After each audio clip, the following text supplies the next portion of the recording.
بسم الله الرحمن الرحيم ومن أحسن قولا ممن دعا إلى الله وعمل صالحا وقال إنني من المسلمين.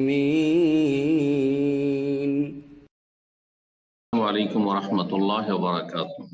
إن الحمد لله نحمده ونستعينه ونستغفره ونعوذ بالله من شرور أنفسنا ومن سيئات أعمالنا من يهده الله فلا مضل له ومن يضلل فلا هادي له وأشهد أن لا إله إلا الله وحده لا شريك له وأشهد أن محمدا عبده ورسوله صلى الله تعالى عليه وعلى آله وصحبه وسلم تسليما كثيرا. أما بعد, সম্মানিত দিনী ভাতৃমণ্ডলী, আল্লাহ রাব্বুল আলামিনের প্রশংসা এবং রাসূল সাল্লাল্লাহু আলাইহি সাল্লামের উপর সালাত ও সালামের পর আজ দোসরা রবিউল সানি 1443 হিজরি মোতাবেক 7 নভেম্বর 2021 আমাদের ধারাবাহিক আলোচনা নাজাত প্রাপ্ত দলের আকীদা পর্ব নম্বর 66। বিষয়বস্তু আল্লাহ রাব্বুল আলামিনের যে ব্যাপক ইলম তাকদীরের ক্ষেত্রে এর প্রতি ঈমানের দলিল। আমরা গত সপ্তাহে আলোচনা করেছি মারাতিবুল ঈমান বিল কদর, তাকদীরের প্রতি ঈমানের স্তর 4টি।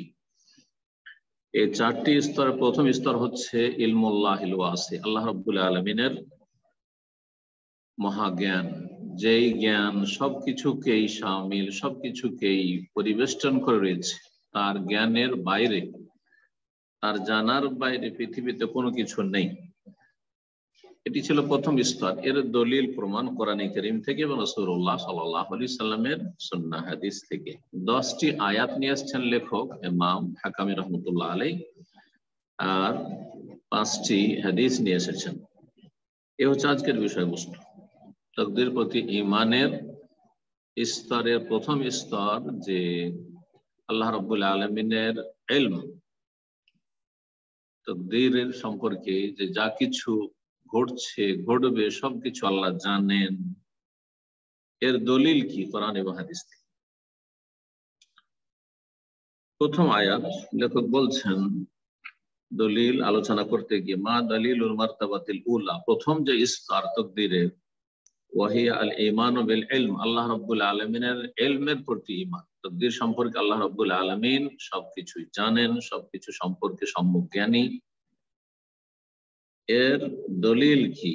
বলছেন কাল আল্লাহ তাআলা, মহান আল্লাহ ইরশাদ করেছেন, হু আল্লাহুল্লাযী লা ইলাহা ইল্লা হু, আল্লাহ সেই সত্তা যিনি ছাড়া কোনো সত্য মাবুদ নেই। আলিমুল গায়বি ওয়াশ শাহাদা, যিনি অদৃশ্যের এবং দৃশ্যের জ্ঞানী। আলিমুল গায়ব, যা দেখা যায় না, সৃষ্টি দেখতে পায় না, সৃষ্টিকুল দেখতে পায় না, তা সম্পর্কেও তিনি জ্ঞানী। ওয়াশ শাহাদা, এবং যা দৃশ্য, যা দেখা যায়, সে সম্পর্কেও তিনি জ্ঞানী। সূরা হাসর আয়াত নম্বর 22।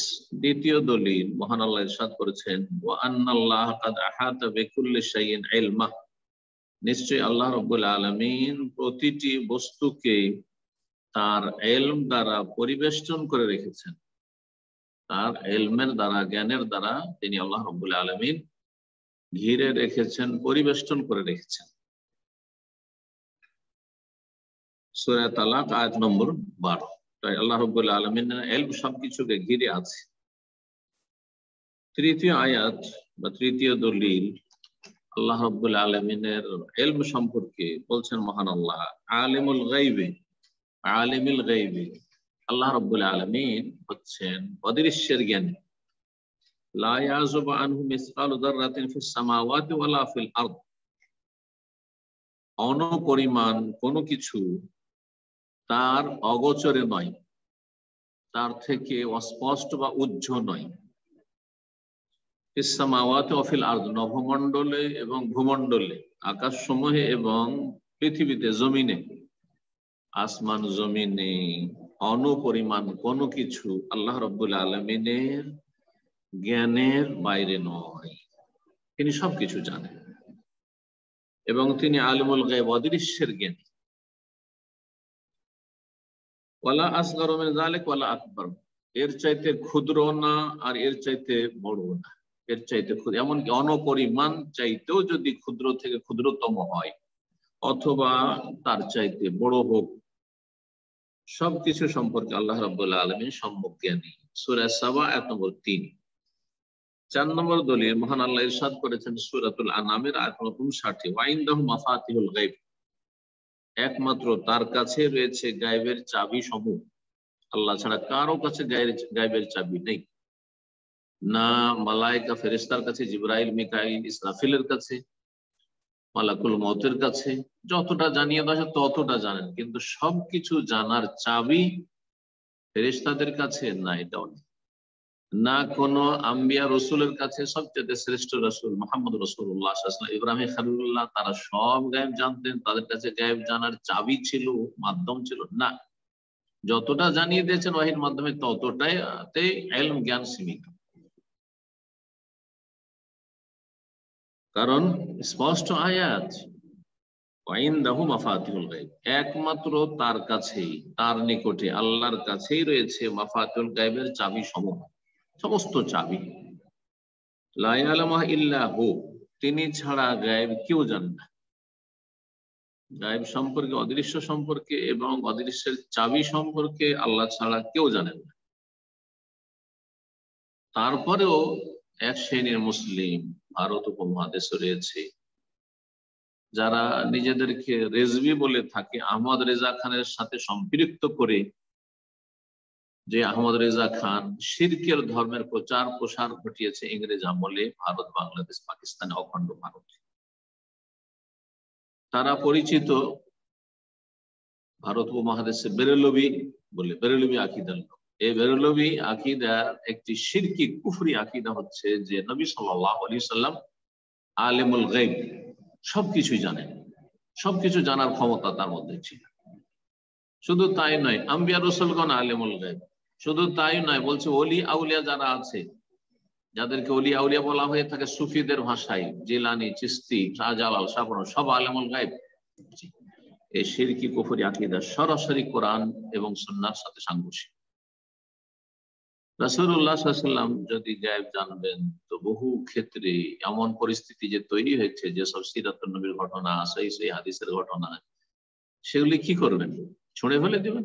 আয়াত ছুঁড়ে ফেলে দিবেন? এসব ঘটনাকে ছুঁড়ে ফেলে দিবেন? নাকি বলবেন যে নবী সাল্লাল্লাহু আলাইহি ওয়াসাল্লাম এই অপরাধগুলি জানার পরও করেছেন?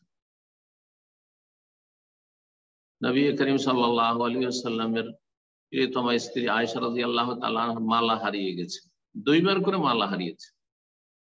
আর যে গায়েব জানে তার স্ত্রীর মালা কি করে হারাতে পারে? কি করে হারাবে? তিনি তো জানছেন যে ঠিক আছে পড়ে গেছে, অমুক জায়গায় আছে, নিয়ে আমি তো দেখছি, জানছি। তলাশ করে করে পেরেশান হয়ে যাচ্ছেন, খুঁজে পাওয়া যাচ্ছে না, নিরাশ হয়ে গেলেন যে চলো চলে যাবো। উট উঠানো হইলো, সহিহ বুখারীর হাদিসে, ফাবা আসনাল বাইরা, যে উটটিতে বসে, যে উটটি বাহন ছিল মা আয়েশা রাদিয়াল্লাহু আনহার, যখন কোন একটি জায়গায় সেখানে অবস্থান করলেন কিছুক্ষণের জন্য, উটটি সেখানে বসে যায়, ওইখানে মালাটি ছিঁড়ে পড়ে গিয়েছিল, উটের পেটের নিচে পড়েছিল। আমরা উটটিকে উঠাইলাম,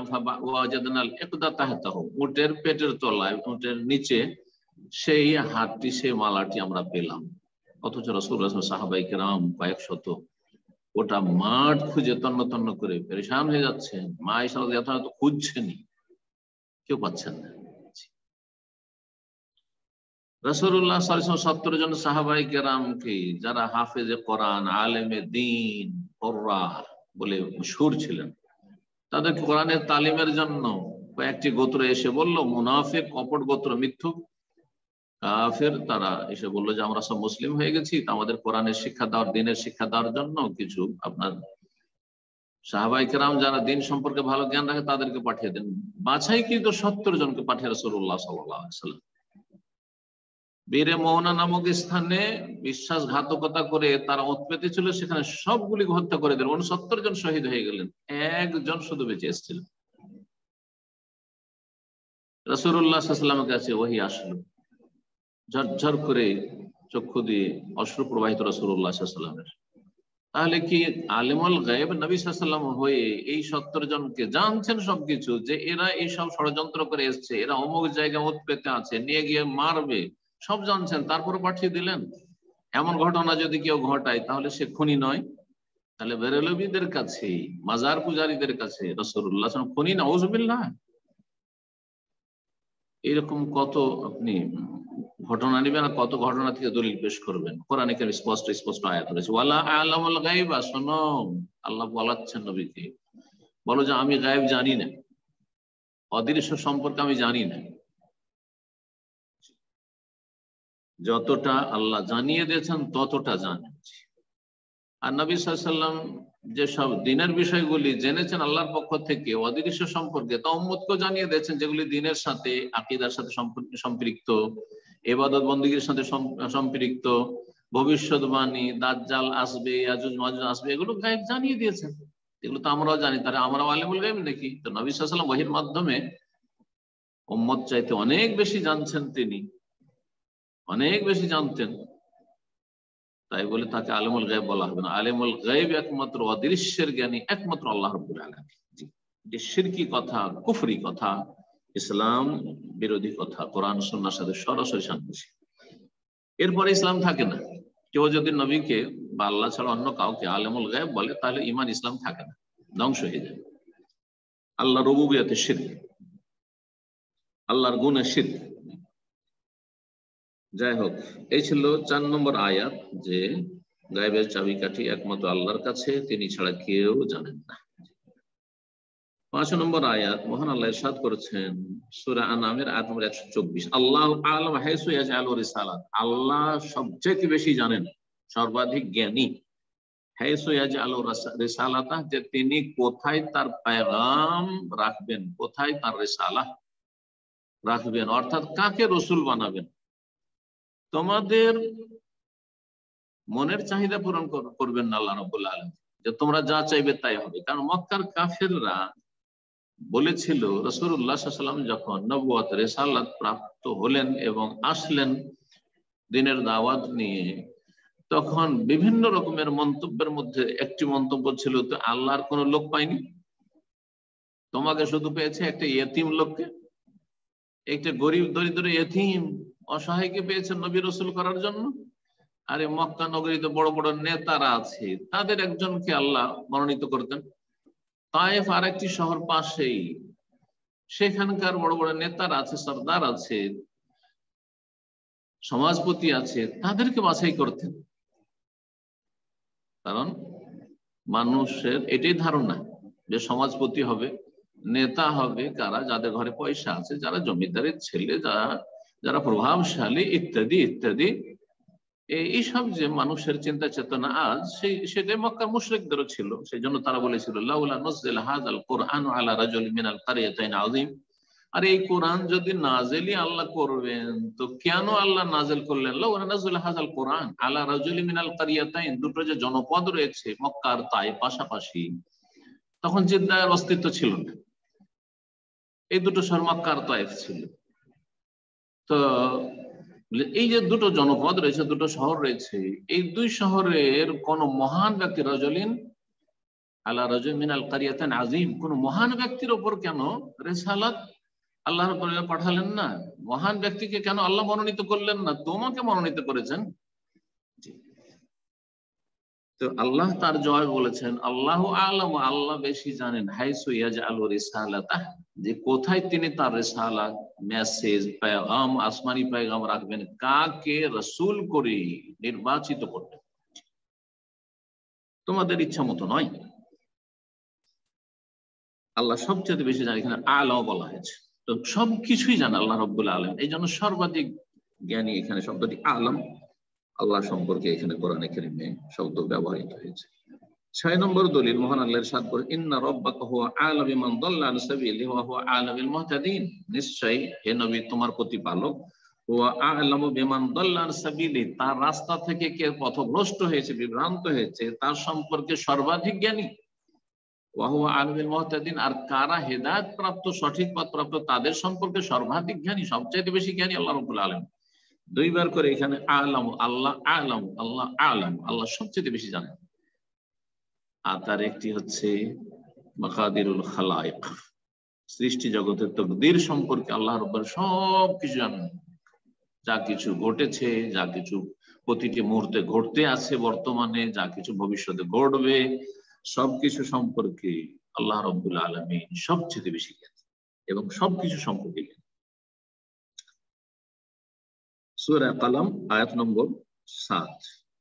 7 নম্বর দলিল মহান আল্লাহ ইরশাদ করেছেন, আলাইহিসসাল্লাহু বিআলামি শাকিরিন, আল্লাহ কি শুকরগুজার বান্দাদের সম্পর্কে সবচেয়ে বেশি জ্ঞানী নন? সূরা আনাম আয়াত নম্বর 53। 8 নম্বর দলিল আল্লাহ বলছেন, আলাইহিসসাল্লাহু বিআলামি বিমা ফি সুদুরিল আলামিন, সূরা আনকাবুত আয়াত নম্বর 10। আল্লাহ বলছেন, আলাইহিসসাল্লাহু বিআলাম, আল্লাহ কি সবচেয়ে বেশি জ্ঞানী নন? বিমা ফি সুদুরিল আলামিন, বিশ্বজগতের মনে হৃদয়ে কি আছে। বিশ্বজগতে যত মানুষ রয়েছে, জিন রয়েছে, সমস্ত যে মুকাল্লাফ বান্দা মানুষ এবং জিন, এদের অন্তরে কি আছে, এদের অন্তঃকরণ কি ভালো না মন্দ, কার অন্তরে সততা আছে, কার অন্তরে সততা নেই, কার অন্তরে ঈমান আছে, কার অন্তরে কুফর আছে, কার অন্তরে তাওহীদ আছে, কার অন্তরে শিরক আছে, কার অন্তরে সুন্নতের মহব্বত আছে, কার অন্তরে বিদআতের মহব্বত আছে, পাপের মহব্বত আছে, কুপ্রবৃত্তির অনুসরণ আছে, মনের চাহিদা বাসনা পূরণ করার মনোবৃত্তি রয়েছে, এই বিষয়গুলি সম্পর্কে। এগুলো সুদুরুল আলামিন, বিশ্ব জগতের অন্তরে। মানুষ যখন যে কোনো পাপ করে অথবা ভালো কাজ করে, প্রথম কিন্তু অন্তরে তার উদ্রেক হয়, অন্তরে জাগে যে আমি ভালো কাজটি করব, অন্তরে জাগে যে আমি মন্দ কাজটি করব। তারপরে তখন পদক্ষেপ নেই। হাতের দ্বারা হলে তার হাত বাড়ে, চোখের দ্বারা হলে চোখ ওই সেদিকে তাকাতে শুরু করে, কিন্তু প্রথম কিন্তু অন্তরের কথা এসছে যে ওইদিকে তাকাই, ওটা দেখি। কানের দ্বারা পাপ হইলে বা নেকি হইলে অন্তরে প্রথম কথা আসে, তারপরে কানকে অর্ডার হয় যে তুমি শুনো এই বিষয়টি। এইরকম তো আল্লাহ রাব্বুল আলামিন সূরা আনকাবুতে বলেছেন। 9 নম্বর দলিল সূরা বাকারা আয়াত নম্বর 30, মহান আল্লাহ ইরশাদ করেছেন আদম আলাইহিস সালামের সৃষ্টি সম্পর্কে। বলছেন, ওয়াইদ ক্বালা রাব্বুকা লিল মালাইকা, স্মরণ করো হে নবী মুহাম্মদ সাল্লাল্লাহু আলাইহি সাল্লাম বা হে মুসলিম, হে মানুষ, তোমার প্রতিপালক যখন বলেছিলেন লিল মালাইকা, ফেরেশতা জগৎকে, ইন্নী জাইলুন ফিল আরদি খলিফা, আমি পৃথিবীতে খলিফা সৃষ্টি করব। ইন্নী জাইলুন ফিল আরদি খলিফাতান, শব্দটা ভালো করে দেখেন, কারণ এইখানে কিন্তু এক শ্রেণীর পথভ্রষ্টরা বিভ্রান্ত করেছে জাতি। আল্লাহ বলছেন আমি সৃষ্টি করব পৃথিবীতে খলিফা, একজন খলিফা। এখানে এই নাই যে আমার খলিফা, খলিফাতি ইয়া নাই, কিন্তু এখানে আমার খলিফা বলেন কোন আয়াতে খুঁজে পাবেন না, কোন একটি হাদিসও খুঁজে পাবেন না যে আমি আমার খলিফা সৃষ্টি করব আর আদম হচ্ছে আমার খলিফা, মানব জাতি হচ্ছে আল্লাহর খলিফা। এ মানব জাতি আল্লাহর খলিফা, এই কথাটি প্রথম আবিষ্কার করেছে মাওলানা মওদুদী আর ইখওয়ানীদের যতগুলি নেতারা রয়েছে, সৈয়দ কুতুব, হাসানুল বান্না, এদের আবিষ্কার এটি। এই 80-90 বছর ব্যাস এই চিন্তা চেতনা, ভ্রান্ত চিন্তা চেতনার বয়স। আর ইসলাম 1400 বছর আগে, কোরআন কারীম 1400 বছর আগে নাযিল হয়েছে। কোন আইম্মায়ে কেরাম, কোন উলামায়ে কেরাম যারা উল্লেখযোগ্য, তারা কেউ বলেননি যে মানুষ আল্লাহর খলিফা। না, এই কথা বলা হয়। এখন প্রশ্ন উঠে যে আল্লাহ বলছে খলিফা, খলিফা মানে স্থলাভিষিক্ত। খলিফা মানে যে কারো জায়গায় পূরণ করে, শূন্যস্থান পূরণ করে। খালাফা ইয়াখলুফ, একজন চলে গেছে, সালাফ চলে গেছে, তার খালাফ হচ্ছে, তার জায়গায় বসছে। যেমন আগের যে শাসক চলে গেছে, তারপর আরেকজন শাসক এসছে ওই দেশে, ও হচ্ছে তার খলিফা। সে ভালো শাসক হোক আর মন্দ শাসক, খলিফা। যদি ইসলামের পরিভাষায় খলিফা, খেলাফত একটি সুন্দর ভাষা, কিন্তু খলিফা সৎ হইতে পারে, অসৎ হইতে পারে। খোলাফা রাশেদিন পর্যন্ত আলহামদুলিল্লাহ আল্লাহর ফজলে তারা পুরোপুরি কোরআন সুন্নাহ ভিত্তিক রাসূলুল্লাহ সাল্লাল্লাহু আলাইহি সাল্লামের তরিকা অনুযায়ী তারা রাষ্ট্র পরিচালনা করেছেন। এই জন্য তাদেরকে খেলাফাতে রাশেদা বলা হয় বা খলিফায়ে রাশেদ, হেদায়েত প্রাপ্ত খলিফা বলা হয়। কিন্তু তারপর থেকে কাউকে এই সার্টিফিকেট দেওয়া হয়নি যে খলিফায়ে রাশেদ, হেদায়েত প্রাপ্ত। না, তাদের মধ্যে হেদায়েতও ছিল আর কিছু ভুলও ছিল। কারো বেশি ছিল, কারো কম ছিল, কারো জুলম ছিল, যার ফলে খলিফায়ে রাশেদ আর কাউকে বলা হয়নি, এই চারজনকে বলা হয়েছে।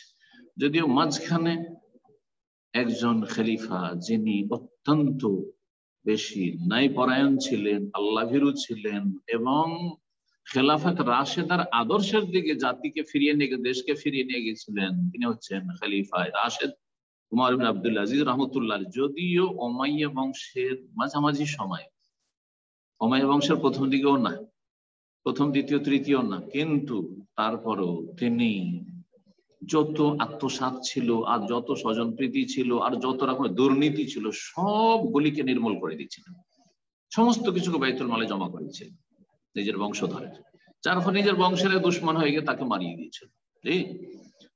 তো উমর ইবনে আব্দুল্লাহ রহমতুল্লাহ আলাইহিকে পঞ্চম খলিফা রাশেদ এই জন্য বলা হয়, খলিফা রাশেদ হেদায়েত প্রাপ্ত।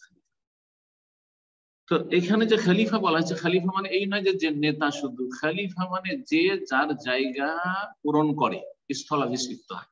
যেমন আমি আজকে এখানে আছি আলহামদুলিল্লাহ আপনাদের সাথে, সুতরাং আর খলিফা প্রয়োজন নেই, কিন্তু আমার স্থলাভিষিক্তের প্রয়োজন নেই। কিন্তু হঠাৎ করে কোথাও সফরে চলে গেলাম অথবা আল্লাহ না করে অসুস্থ হয়ে গেলাম, পারলাম না আপনাদের সাথে হাজির হইতে, তখন কোন একজনকে এখানে বসিয়ে দিলাম, কোন একজন শেখকে যে ভাই আজকের প্রোগ্রামটা আপনি চালিয়ে নেন, উনি আমার খলিফা, এই 1-1.5 ঘন্টার জন্য আমার খলিফা তিনি। জি, তো এখানে আদম আলাইহিস সালামকে যে খলিফা বলা হয়েছে, তো কার খলিফা? বললাম যে আল্লাহর খলিফা নয়, এটি ভ্রান্ত চিন্তা চেতনা এবং এটি হচ্ছে রাজনৈতিক ব্যাখ্যা কোরআন এবং হাদিসের, কোরআনেরই অপব্যাখ্যা, ভুল ব্যাখ্যা। এই ভুল ব্যাখ্যা দিয়ে মানুষকে, জাতিকে গোমরাহ করা হয়েছে এবং ইসলামের রাজনৈতিক ব্যাখ্যা করা হয়েছে যে আল্লাহর যখন খলিফা আদম আলাইহিস সালাম, তো আদম সন্তান সবাই আমরা সবাই হচ্ছে আল্লাহর খলিফা। যখন আল্লাহর খলিফা মানব জাতি, তাহলে কি করতে হবে? আল্লাহর আইনের বাস্তবায়নের জন্য একটা ক্লিনারকেও উঠে পড়ে লাগতে হবে, একটা জাহেলকে উঠে পড়ে লাগতে হবে, হ্যাঁ, একটা মুফতিকে উঠে পড়ে লাগতে হবে। যার ফলে যদি সরকার ইসলামী আইনের বাস্তবায়ন না করে, তাহলে তখন কি করতে হবে? বিক্ষোভ করতে হবে, মিছিল করতে হবে, আন্দোলন করতে হবে, আর পতন ঘটাইতে হবে, আর গদি থেকে টেনে ফেলতে হবে। এই যে ব্যাখ্যা, এই যে এখান থেকে সন্ত্রাসকে জন্ম দিয়েছে। এখান থেকে এক শ্রেণীর লোকেরা যেভাবে ইসলামকে এভাবে ভুল বুঝেছে, তারাই সন্ত্রাসকে জন্ম দিয়েছে মুসলিম সমাজে। ভালো করে শুনে রাখেন।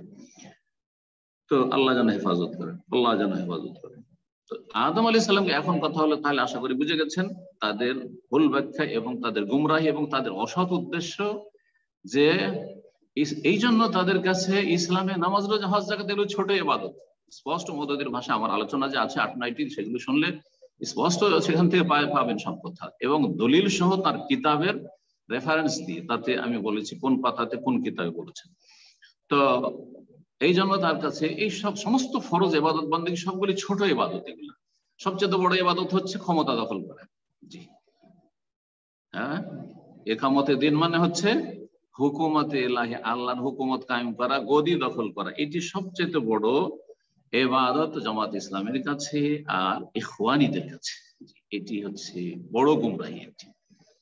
তাছাড়া তারা একেবারে তুচ্ছ করে দিয়েছে সালাতকে, যাকাতকে, হজকে, যাকাতকে, এগুলো ট্রেনিং কোর্স। তাদের ভাষা কি বলেছে? এগুলো ট্রেনিং কোর্স কিসের জন্য? বড় ইবাদতে পৌঁছার জন্য, মানে ক্ষমতায় পৌঁছার জন্য।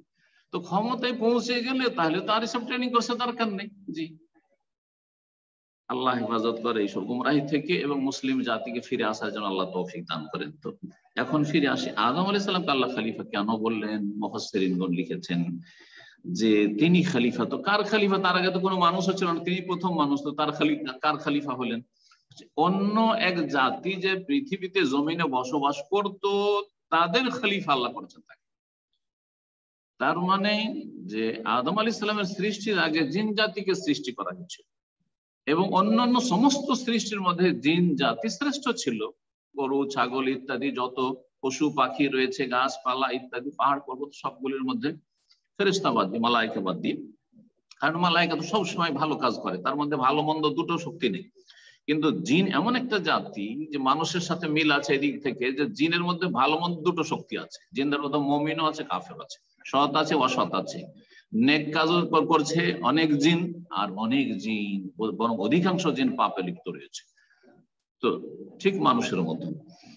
তো আদম আলাইহিস সালামকে আল্লাহ খলিফা বলেছেন। কার খলিফা? জিনদের খলিফা, যে এতদিন জমিন আবাদ করছিল, জমিনে বসবাস করছিল এবং জমিনে নেতৃত্ব দিচ্ছিল, জমিনে দাপট চালাচ্ছিল জিন জাতি, এখন নেতৃত্ব দেবে এবং জমিন আবাদ করবে, জমিনে বসবাস করবে, স্থলাভিষিক্ত হবে। এদিক থেকে জিন চাইতে শ্রেষ্ঠ জাতি সেটা হচ্ছে মানব জাতি। আর মানব জাতির প্রথম যিনি জিনদের খলিফা হয়েছেন তিনি হচ্ছেন আদম আলাইহিস সালাম। তিনি জাইল ফিল আরদি খলিফা ইয়াখলুফু বাদুহুম বাদান, এইজন্য মুফাসসিরিন মানে ইবনে কাসির অন্যান্য তাফসীরে ইয়াখলুফু বাদুহুম বাদান, মানব জাতি একজন অপরজনের খলিফা হবে। দেখেন, আমার আব্বা মারা গেছেন, এখন পরিবারে আমি তার খলিফা, স্থলাভিষিক্ত। আমার পরে যে ছোট ভাইরা রয়েছে পারিবারিক ক্ষেত্রে তারা স্থলাভিষিক্ত হবে, এইভাবে। জি, এই জন্য মানুষকে খলিফা বলা হয়েছে, কিন্তু আল্লাহর খলিফা নয়। কালু, তখন মালাইকা বলেছিলেন, আতাজালু ফিহা মান ইউফসিদু ফিহা, আপনি কি এমন কাউকে সৃষ্টি করবেন এই পৃথিবীতে যে সেখানে বিশৃঙ্খলা সৃষ্টি করবে? আরে মানুষকে, আদমকে কেন সৃষ্টি করেছেন আপনি? মানব জাতিকে সৃষ্টি করেন, আদম থেকে অসংখ্য মানুষ নর নারী ছড়িয়ে যাবে পৃথিবীতে, আর কত যে ফাসাদ সৃষ্টি করবে, আর কত যে এরা হানাহানি করবে, আর কত যে এরা অশান্তি করবে পৃথিবীতে। ফাসাদ সৃষ্টি করবে, এবং এর রক্তপাত করবে। প্রতিদিন দেখেন খুন হতে আছে। এবং পৃথিবীতে যতগুলি অস্ত্র ভান্ডার রয়েছে সবগুলি কিন্তু মানুষ হত্যার জন্য। হিংস্র পশু হত্যার জন্য কিন্তু পৃথিবীতে অস্ত্র ভান্ডার নেই, যে সিংহ, বাঘ, আর তারপরে আরো যেসব রয়েছে বিষাক্ত সাপ, যেগুলো মানব জাতির ক্ষতি করে। হ্যাঁ, এইসব পশু হত্যা করার জন্য কিন্তু অস্ত্রের ভান্ডার নেই। এই অস্ত্রের প্রতিযোগিতা, এটা কিসের জন্য? শুধু মানব জাতিকে হত্যা করার জন্য। তো ফেরেশতারা এটা উপলব্ধি করতে পেরেছিলেন যে মানব জাতি পৃথিবীতে রক্তপাত করবে। মা মেয়েকে খুন করছে, সুবহানাল্লাহ। বাপকে ছেলে মেয়ে খুন করছে, মাকে খুন করে দিচ্ছে, নিজের মায়ের পেটের ভাইকে বোনকে খুন করছে, স্বামী স্ত্রীকে খুন করছে, স্ত্রী স্বামীকে খুন করে দিচ্ছে। এই জাতিকে কেন সৃষ্টি করবেন? আর যদি আল্লাহ তোমার ইবাদত বন্দেগী লাগে, তা আমরা তো আছি, আমরা কি কাজে আছি? ওয়ানাহনু নুসাব্বিহু বিহামদিকা, হে আল্লাহ, আমরা ফেরেশতারা আপনার প্রশংসার সাথে সাথে তাসবিহ পাঠ করছি, সুবহানাল্লাহ বলছি, আলহামদুলিল্লাহ বলছি, লা ইলাহা ইল্লাল্লাহ বলছি, সবসময় জিকির আজকারি। ইউসাব্বিহুনাল লাইলা ওয়ান নাহারা লা ইফতারুন। আল্লাহ কোরআনে কারিমে বলছেন যে ফেরেশতাকে আল্লাহ এমন ভাবে সৃষ্টি করেছেন, রাত দিন 24 ঘন্টা প্রতি মুহূর্তে তাদের আহারই হচ্ছে জিকির আজকার করা, তাদের আহারই হচ্ছে তাসবিহ তাহলিল করা। লা ইফতারুন, তারা কখনো ক্লান্ত হয় না। ওয়া নুকাদ্দিসু লাক, আর আমরা ফেরেশতারা আপনার পবিত্রতা ঘোষণা করব। কেন আপনি আদমকে সৃষ্টি করবেন? কালা, তখন আল্লাহ উত্তরে বলেছিলেন, ইন্নী আ'লামু মা লা তা'লামুন, আমি যা জানি তোমরা জানো না। তাহলে ফেরেশতারাও জানেন না যা আল্লাহ জানেন। তো আল্লাহ রাব্বুল আলামিন সবকিছু জানেন, তার একটি দিক হচ্ছে তাকদীরের বিষয়। তারপরে 10 নম্বর আয়াত, এই আয়াত শেষ হবে বলেছিলাম 10টি আয়াত এখানে উল্লেখ করেছে লেখক। আল্লাহ রাব্বুল আলামিন সূরা বাকারা আয়াত নম্বর 216 তে বলছেন, ওয়া আসান তাকরাহু শাইয়ান, হতে পারে তোমরা কোনো কিছুকে অপছন্দ করছো, ঘৃণা করছো, ওয়া হুয়া খায়রুল লাকুম, কিন্তু সেটি তোমাদের জন্য উৎকৃষ্ট বা তোমাদের জন্য কল্যাণকর। ওয়া আসান তুহিব্বু শাইয়ান, আর সম্ভবত তোমরা কোনো কিছুকে পছন্দ করছো, ভালোবাসছো, যে এটাই হোক, এমনটাই হোক। কে চায় না যে ধনী হই? কে চায় না যে নেতা হই? কে চায় না যে বড় পণ্ডিত হয়ে যায়? কে চায় না যে বড় বড় যারা দিন পছন্দ করে বড় আলেম হয়ে যায়? কে চায় না দুনিয়াদার যারা, যে তার ছেলেরা সবাই ডাক্তার হোক, ইঞ্জিনিয়ার হোক, বৈজ্ঞানিক হোক, এই হোক, আর সে পৃথিবীর একবারে সেরা হিরো হয়ে যাক? কে চায় না? সবাই চায়। ওয়াসান তুহিব্বু শাইআন, আর সম্ভবত তোমরা কোনো কিছুকে ভালোবাসো, ওয়া হুয়া শাররুল লাকুম, কিন্তু সেটা তোমাদের জন্য অনিষ্টকর, অমঙ্গলজনক। আল্লাহু ইয়ালামু, আল্লাহ জানেন, ওয়া আনতুম লা তা'লামুন, তোমরা জানো না। আল্লাহ সবকিছুই জানেন। 5টি হাদিস রয়েছে, তার প্রথম হাদিস সহিহ বুখারীতে রয়েছে এবং এই হাদিসটি সহিহ মুসলিমও রয়েছে। মুত্তাফাক আলাইহি হাদিস। কালা রাজুল ইয়া রাসূলুল্লাহ, জনৈক ব্যক্তি বলেন, হে আল্লাহর রাসূল, আইয়ুরাফু আহলুল জান্নাহ মিন আহলিন নার, আচ্ছা জান্নাতি আর জাহান্নামী কি পৃথক পৃথক জানা আছে? মানে আল্লাহ জানছেন যে কে জান্নাতি, কারা জাহান্নামী? কালা নাম, হ্যাঁ জানা আছে, আল্লাহ সে জানছেন যে কারা জান্নাতি কারা জাহান্নামী, আল্লাহ জানছেন। তখন প্রশ্ন উঠলো, তাহলে আমেলন, যদি আল্লাহ জানছেন যে এরা হলো জান্নাতি এরা হলো জাহান্নামী, তাহলে আমলকারীরা আমল করবে কেন? তাহলে কারণ জান্নাতি হলে জান্নাতি আর জাহান্নামী হলে জাহান্নামী, তাহলে আমল কেন করবে? এই প্রশ্ন যে আজকাল অনেকে উত্থাপন করে, এই প্রশ্ন সাহাবায়ে কেরামদের উঠেছিল। উত্তর কি দিয়েছিলেন শুনে নেন, সেটি হচ্ছে আপনার প্রশ্নের উত্তর, সমাধান। রাসূলুল্লাহ সাল্লাল্লাহু আলাইহি ওয়াসাল্লাম বলেন, কুল্লু ইয়ামালু লিমা খুলিকা লাহ। তার আগে অন্য রিওয়ায়াতে আমালু, তোমাদের কাজ হচ্ছে আমল করা, আমল করো, কর্ম করো, কর্ম করো, ঈমান নিয়ে আসো, 5 ওয়াক্ত সালাত পড়ো, ফরজ ওয়াজিব আদায় করো, হারাম নাজায়েজ থেকে বেঁচে থাকো, ইত্যাদি ইত্যাদি। জনকল্যাণমূলক কাজ করো, আল্লাহর হক আদায় করো, মানুষের হক আদায় করো, কারো জুলম অত্যাচার করিও না। জি, তোমরা আমল করতে থাকো। কুল্লু ইয়ামালু, প্রত্যেকে আমল করে থাকে, লিমা খুলিকা লাহু, ওই উদ্দেশ্যে, ওই কাজের জন্য যার জন্য তাকে সৃষ্টি করা হয়েছে। তাহলে জান্নাতের জন্য যাকে সৃষ্টি করা হয়েছে, জান্নাতের কাজ তাকে ভালো লাগে। একই মায়ের পেটের ভাই দুইজন, জি আপনি পাবেন, প্রতিটি পরিবারে পাবেন। একজন জান্নাতে যাওয়ার জন্য মরিয়া, দিনমুখী, এলেমমুখী, আল্লাহ ভীরু, মসজিদ মুখী, আর কত যে নেক কাজ করে যাচ্ছে, কখনো পাপের দিকে তার মন যায় না। আর সেই মায়ের পেটের ভাই এত বেদিনের বেদিন যে সবসময় পাপ মুখী, কোথায় পাপ আছে, কোথায় পাপ আছে, ভালো কথা বললে তার গায়ে জ্বালা হয়ে যায়। কিন্তু সে স্বাধীনভাবে এরকম করে, এই নয় যে আল্লাহ তাকে বাধ্য করেছে, পাথরের মধ্যে একটা পাথর কোথাও রেখে দিলেন তো ওখানেই থাকবে, এমন তো নয়। কুল্লু ইয়ামালু লিমা খুলিকা লাহু, অথবা অন্য রিওয়ায়াতে রয়েছে কুল্লু ইয়ামালু লিমা ইউসসারা লাহু, প্রত্যেকে আমল করবে সেই জন্য যা তার জন্য সহজ করা হয়েছে, যা তার জন্য সহজ করা হয়েছে। ফাসানুয়াসসিরহু লিল ইউসরা, যে ভালো পথে চলার চেষ্টা করবে, ফাম্মান আতা ওয়াত্তাকা ওয়াসাদ্দাকা বিল হুসনা, সূরাতুল লাইল আল্লাহ বলেছেন, যে ব্যক্তি দেবে, দেন মানুষকে, আল্লাহর হক দেন, মানুষের হক দেন, ওয়াত্তাকা, যে আল্লাহ ভীরু হবে, পাপ থেকে বেঁচে থাকবে, ওয়াসাদ্দাকা বিল হুসনা, আর ভালো কথাগুলিকে বিশ্বাস করবে, জান্নাতকে বিশ্বাস করবে, জি নেকির কাজকে বিশ্বাস করবে,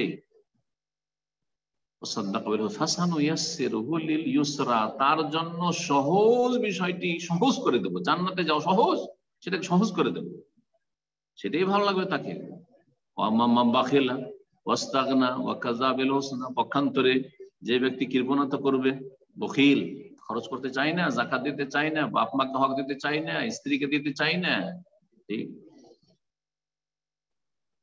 ওয়াস্তাগনা, এবং যে বেপরোয়া হয়ে গেল, ওয়াকাযা বিল হুসনা, আর ভালো কথাগুলিকে মিথ্যা মনে করলো, আরে ভালো কথা বললে গায়ের জ্বালা হয়, ভালো কথা পছন্দই লাগে না, ফাসানুয়াসসিরহু লিল উসরা, কঠিন রাস্তা তার জন্য সহজ করে দেবো, যা তুই যেদিকে যাবি যা। কিন্তু মানুষ কিন্তু স্বাধীনভাবে যায়, ভালোর দিকেও স্বাধীনভাবে যায়, আর মন্দর দিকে মন্দরা স্বাধীনভাবে যায়, এই কথাই বলেছেন এই হাদিসে। হাদিস সহিহ বুখারী মুসলিমের ইমরান বিন হুসাইন রাদিয়াল্লাহু তাআলা আনহু থেকে বর্ণিত। দ্বিতীয় হাদিস, বলছেন ওয়াফিহি, আরেকটি হাদিস রয়েছে, সুইলান নবী সান আওলাদিল মুশরিকিন, নবী সাল্লাল্লাহু আলাইহি ওয়াসাল্লাম জিজ্ঞাসা করা হয় মুশরিকদের সন্তানদের সম্পর্কে, নাবালক সন্তান কাফের মুশরিকদের, ইহুদি নাসারাদের, অমুসলিমদের যে মারা যাচ্ছে, ওরা জান্নাতি না জাহান্নামী? অপ্রাপ্ত বয়স্ক, 8 বছর, 10 বছর, 2 বছর, 4 বছর, 15 বছরের আগে, সাবালক সাবালিকা হওয়ার আগে মারা গেছে, মেয়েরা সাবালিকা হয় 12 বছর, তার আগে মারা গেছে, তাহলে তারা তো আর কোনো পাপ করে যায়নি, বা তাদের উপর তো শরীয়তের দায়িত্ব আসেনি, তো এরা জান্নাতি না জাহান্নামী জিজ্ঞাসা করা হয়। তখন নবী সাল্লাল্লাহু আলাইহি ওয়াসাল্লাম বলেন, আল্লাহু আ'লামু বিমা কানু আমিলিন, আল্লাহ বেশি জানেন যে তারা কি আমল করতো পৃথিবীতে থাকলে। এরা যদি বড় হইতো, সাবালক হইতো, সাবালিকা হইতো, তো কি আমল করতো, ঈমান নিয়ে আসতো না কুফরি করতো, এরা তাওহীদবাদী হইতো না শিরকপন্থী হইতো, এরা নেকির কাজ করতো না পাপ করতো, আল্লাহ রাব্বুল আলামিন সেই অনুপাতে, সেই অনুযায়ী ফয়সালা করবেন। এটি একটা স্তর ছিল নবী সাল্লাল্লাহু আলাইহি সাল্লামকে এই বিষয়ে জানানো। কিন্তু এই ক্ষেত্রে সঠিক মত হচ্ছে যে মুসলিমদের সন্তান যারা মারা যাবে নাবালক অবস্থায়, তারা জান্নাতি, তারা সবাই জান্নাতি। আর মুশরিকদের সন্তান নিয়ে বড় ইখতিলাফ রয়েছে, বড় দ্বিমত রয়েছে। আর তার মধ্যে একটি মত হচ্ছে যে আল্লাহ পরীক্ষা করবেন, হাসর মাঠে পরীক্ষা করবেন আল্লাহ রাব্বুল আলামিন। এটিকে অনেক সালাফি ওলামারা শক্তিশালী বলেছেন। আর কেউ বলেছেন না, আল্লাহ রাব্বুল আলামিন যেহেতু ইনসাফ করেন আর ওদের ওই বয়স হয়নি, সুতরাং তারাও জান্নাত। যাই হোক, এই বিষয়ে আমাদের অত বেশি জল্পনার প্রয়োজন নেই। দলিল পরস্পর বিরোধী এসেছে, এই জন্য ইখতিলাফ হয়েছে। 3 নম্বর হাদিস, যে 2 নম্বর হাদিসটি বললাম, এটিও বুখারী মুসলিমের হাদিস। ইবনে আব্বাস থেকে বর্ণিত, আবু হুরায়রা থেকে বর্ণিত, জি, মা আয়েশা থেকে বর্ণিত হয়েছে। 3 নম্বর হাদিস সহিহ মুসলিমে রয়েছে। রাসূলুল্লাহ বলেন, ইন্নাল্লাহ খালাকাল জান্নাতি আহলান, আল্লাহ রাব্বুল আলামিন জান্নাতের জন্য এক দলকে সৃষ্টি করে, জান্নাতের পরিবার যারা জান্নাতি, খালাকাহুম লাহা, জান্নাতের জন্য সৃষ্টি করেছে। ওয়াহুম ফি আসলাবি আবে, যখন তারা তাদের পূর্বপুরুষদের বাবার ওরসে ছিল, এখনো পৃথিবীতে আসেনি, তখনই আল্লাহ তাদেরকে জান্নাতের জন্য সৃষ্টি করেছেন। ওয়া খালাকাল নার আহলান, আর এক দলকে আল্লাহ জাহান্নামী পরিবার, জাহান্নামী বলে সৃষ্টি করেছেন। খালাকাহুম লাহা, আল্লাহ জাহান্নামের জন্য সৃষ্টি করেছেন। ওয়াহুম ফি আসলাব, যখন তারা বাপের ওরসে ছিল, নিজ নিজ বাবার ওরসে ছিল, এখনো পৃথিবীতে ভূমিষ্ঠ হয়নি। আল্লাহ রাব্বুল জান্নাতের জন্য সৃষ্টি করে, জাহান্নামের জন্য সৃষ্টি করেছেন। তাহলে আল্লাহ জানছেন যে কে জান্নাতি কে জাহান্নামী, কিন্তু আল্লাহ বাধ্য করেননি, আমাদের স্বাধীনতা আল্লাহ দিয়েছেন।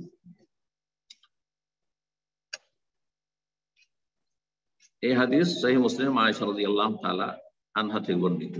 আর একটি হাদিস রয়েছে, রাসূলুল্লাহ বলেছেন, ইন্না রাজুলা লা ইয়ামাল আমাল আহলি জান্নাহ, একজন মানুষ জান্নাতীদের আমল করতে থাকে, ফিমা আব্দুলিন নাস, বাহ্যিক দৃষ্টিতে জান্নাতীদের কাজ করে যাচ্ছে, মাশাআল্লাহ, ইসলাম মোতাবেক চলছে। ওয়াহু মিন আহলিন নার, অথচ সে জাহান্নামী, সে জাহান্নামী। কিন্তু জাহান্নামী কখন হবে? সে ভবিষ্যতে গিয়ে খারাপ অবশ্যই করবে একসময়। এখন বর্তমান আমরা দেখছি যে সে ভালো, আমরা বাহ্যিক কিছু হয়তো ত্রুটি পাইনি। ওয়াইন্না রাজুলা লা ইয়ামাল আমাল আহলিন নার, আর এমনও মানুষ আছে যে জাহান্নামে যাওয়ার কাজ করে যাচ্ছে, ফিমা আব্দুলিন নাস, বাহ্যিক মানুষের দৃষ্টিতে, ওয়াহু মিন আহলি জান্নাহ, অথচ সে জান্নাতি। শেষখানে তওবা করে কালেমা পড়ে মুসলিম হয়ে গেল, আর তারপরে মারা গেল। সারা জীবন শিরক কুফরি করেছে আর তার বা পাপ করেছে, তারপরে সে মুওয়াহিদ তাওহীদবাদী হয়ে গেল। এটি বুখারী মুসলিমের হাদিস, সাহল ইবনে সাদ রাদিয়াল্লাহু তাআলা আনহু থেকে বর্ণিত এবং ইবনে উমর থেকে বর্ণিত। আর একটি হাদিস রয়েছে, রাসূলুল্লাহ সাল্লাল্লাহু আলাইহি ওয়াসাল্লাম বলেছেন, 5 নম্বর, এটি শেষ হাদিস, মা মিনকুম মিন নাফসিন, তোমাদের মধ্যে কোন ব্যক্তি নেই, ইল্লা ওয়াকাদ আলিম আল্লাহু মানজিলাহু মিনাল জান্নাতি ওয়ান নার, যার সম্পর্কে আল্লাহ জানেন না যে সে জান্নাতি না জাহান্নামী। প্রত্যেক ব্যক্তি সম্পর্কে জানেন। তোমাদের মধ্যে যে কোনো ব্যক্তি রয়েছে, তার সম্পর্কে আল্লাহ রাব্বুল আলামিন তার জান্নাতি আর জাহান্নামী হওয়া আল্লাহ জানেন। জান্নাতে কোথায় অবস্থান, কোন স্তরে জান্নাতি, জাহান্নামে কোন স্তরে জাহান্নামী, আল্লাহ জানছেন। কালু ইয়া রাসূলুল্লাহ, তখন সাহাবীরা, হে আল্লাহর রাসূল, ফালিমান না'মাল, তাহলে আমল করব কেন? যদি আল্লাহ জানছেন যে কে জান্নাতি কে জাহান্নামী সব জানছেন, তাহলে কেন আমল করব? আফালা নাত্তাকিল, তাহলে আমরা কি এই ভাগ্যের উপর, তকদির উপর ভরসা করে থেকে যাব না? আল্লাহ, না না, তকদির উপর ভরসা করে কর্মহীন হইলে হবে না। একটি কথা এখানে বলে নি, যে তকদির উপর ভরসা করে কর্মহীন হওয়ার কথা এক শ্রেণীর বেদিনগুলো, অলসগুলো ধর্মীয় ক্ষেত্রে বলে, দিনের ক্ষেত্রে, আল্লাহর ক্ষেত্রে বলে, কিন্তু রোজগারের ক্ষেত্রে বলে না, পার্থিব স্বার্থের ক্ষেত্রে বলে না। যে তকদিরে তো শুধু এই না যে জান্নাত জাহান্নামটা শুধু তকদিরে লেখা আছে, ঈমান কুফরটা লেখা আছে, নেক আর অসৎ এটাই লেখা আছে না, তকদিরে লেখা আছে কার রুজি কোথায়। তাহলে যারা এই প্রবাসে গেছেন, যারা আমেরিকা চলে গেছেন, যারা এই আরব দেশগুলিতে আছেন, আর বাইরের মাশাআল্লাহ রিয়াল ডলার নিয়ে যাচ্ছেন, কেন? তকদিরে থাকলে এমনি চলে যাবেন, আল্লাহ চাল ফেটে দিয়ে দিবেন। হ্যাঁ, তো কেন কর্ম করছেন? এত কষ্ট করে, এত ঝুঁকি নিয়ে, কত বন জঙ্গল আর 5টা 7টা 10টা দেশ, সাপ বিচ্ছুর আর কত রকমের ঝুঁকি নিয়ে রাস্তাতে কত কে মরে যাচ্ছে, তারপরে দেখছেন না? হ্যাঁ, পশ্চিমামুখী এক শ্রেণীর লোকেরা দুনিয়াদার, কেন এটা করছেন? অথচ এক ওয়াক্ত সালাত পড়েন না, তাওহীদের কোনো জ্ঞান নেই, রমজান মাসের সিয়াম পালন করেন না, যাকাত দেন না, হজ করেন না, হজ ফরজ আছে। হ্যাঁ, তার মানে অপরাধী, তার মানে এরা হচ্ছে অপরাধী। দুনিয়ার ক্ষেত্রে বড়ই চালাক, ঠিকই কর্ম করে, কিন্তু দিনের ক্ষেত্রে, জান্নাতের ক্ষেত্রে এবং জাহান্নাম থেকে বাঁচার ক্ষেত্রে এরা কর্ম করতে চায় না, কর্মহীন। নবী সাল্লাল্লাহু আলাইহি ওয়াসাল্লাম উত্তরে বললেন, যখন তারা বলল যে আমরা কি তাহলে তকদিরের ভরসা করে বসে থাকবো, আল্লাহ না না না, ভরসা করে বসে থাকলে হবে না, কর্মহীন হইলেন। এ মালু, আমল করো, ফাকুল্লুন মুয়াসসারুন লিমা খুলিকা লাহ, প্রত্যেকের জন্য সহজ লাগবে, সহজ করে দেওয়া হবে যেই জন্য তাকে সৃষ্টি করা হয়েছে। যাকে জান্নাতের জন্য আল্লাহ সৃষ্টি করেছেন, দেখেন ক্ষমতা আমাদের মধ্যে দুটোই আছে, কিন্তু আমি আলহামদুলিল্লাহ 5 ওয়াক্ত সালাত পড়ছি, আমার মধ্যে কিন্তু এর বিপরীতটাও আছে, কিন্তু আলহামদুলিল্লাহ আল্লাহর খাস রহমত এবং আমার চেষ্টা আছে, সেই জন্য আল্লাহ তৌফিক দিয়েছেন। যারা পাপ করছে তাদের মধ্যে কিন্তু ভালো হওয়ার ক্ষমতা আছে, কিন্তু সেই ক্ষমতা তারা প্রয়োগ করে না, ব্যবহার করে না। সুম্মা কারা, তারপরে সূরাতুল লাইলের আয়াত নম্বর 5 থেকে 10 পড়লেন, যার তাফসীর আগে করে ফেলেছি। ফাআম্মা মান আতা ওয়াত্তাকা ওয়াসাদ্দাকা বিল হুসনা ফাসানুয়াসসিরুহু লিল ইউসরা ওয়া আম্মান বাখিলা ওয়াস্তাগনা ওয়া কাযাবা বিল হুসনা ফাসানুয়াসসিরুহু লিল উসরা। এছাড়া অনেক হাদিস রয়েছে তাকদীর সম্পর্কে, আল্লাহ রাব্বুল সবকিছু জানেন এ মর্মে। এখানে আজকে আলোচনা শেষ করছি। ওয়া সাল্লাল্লাহু ওয়াসাল্লাম আলা নবিয়িনা মুহাম্মদ ওয়া আলা আলিহি ওয়া সাহবিহি আজমাইন। জাযাকাল্লাহু খাইরান। সম্মানিত দ্বীনী ভাই বোনেরা, ইনশাআল্লাহ আমাদের এখনই প্রশ্নোত্তর পর্ব শুরু হতে যাচ্ছে ইনশাআল্লাহ। তার পূর্বে আমাদের কনফারেন্সের দুটি নিয়ম নীতি বলে দিচ্ছি, যেটা আমাদের এই সুবিধার্থে করা হয়েছে। প্রথমত, আমরা যখন প্রশ্ন করব অবশ্যই একটা করে প্রশ্ন করব, আর সংক্ষিপ্ত আকারে প্রশ্ন করার চেষ্টা করব। জাস্ট মূল বিষয়বস্তুটা শেখের কাছে উপস্থাপন করার চেষ্টা করব।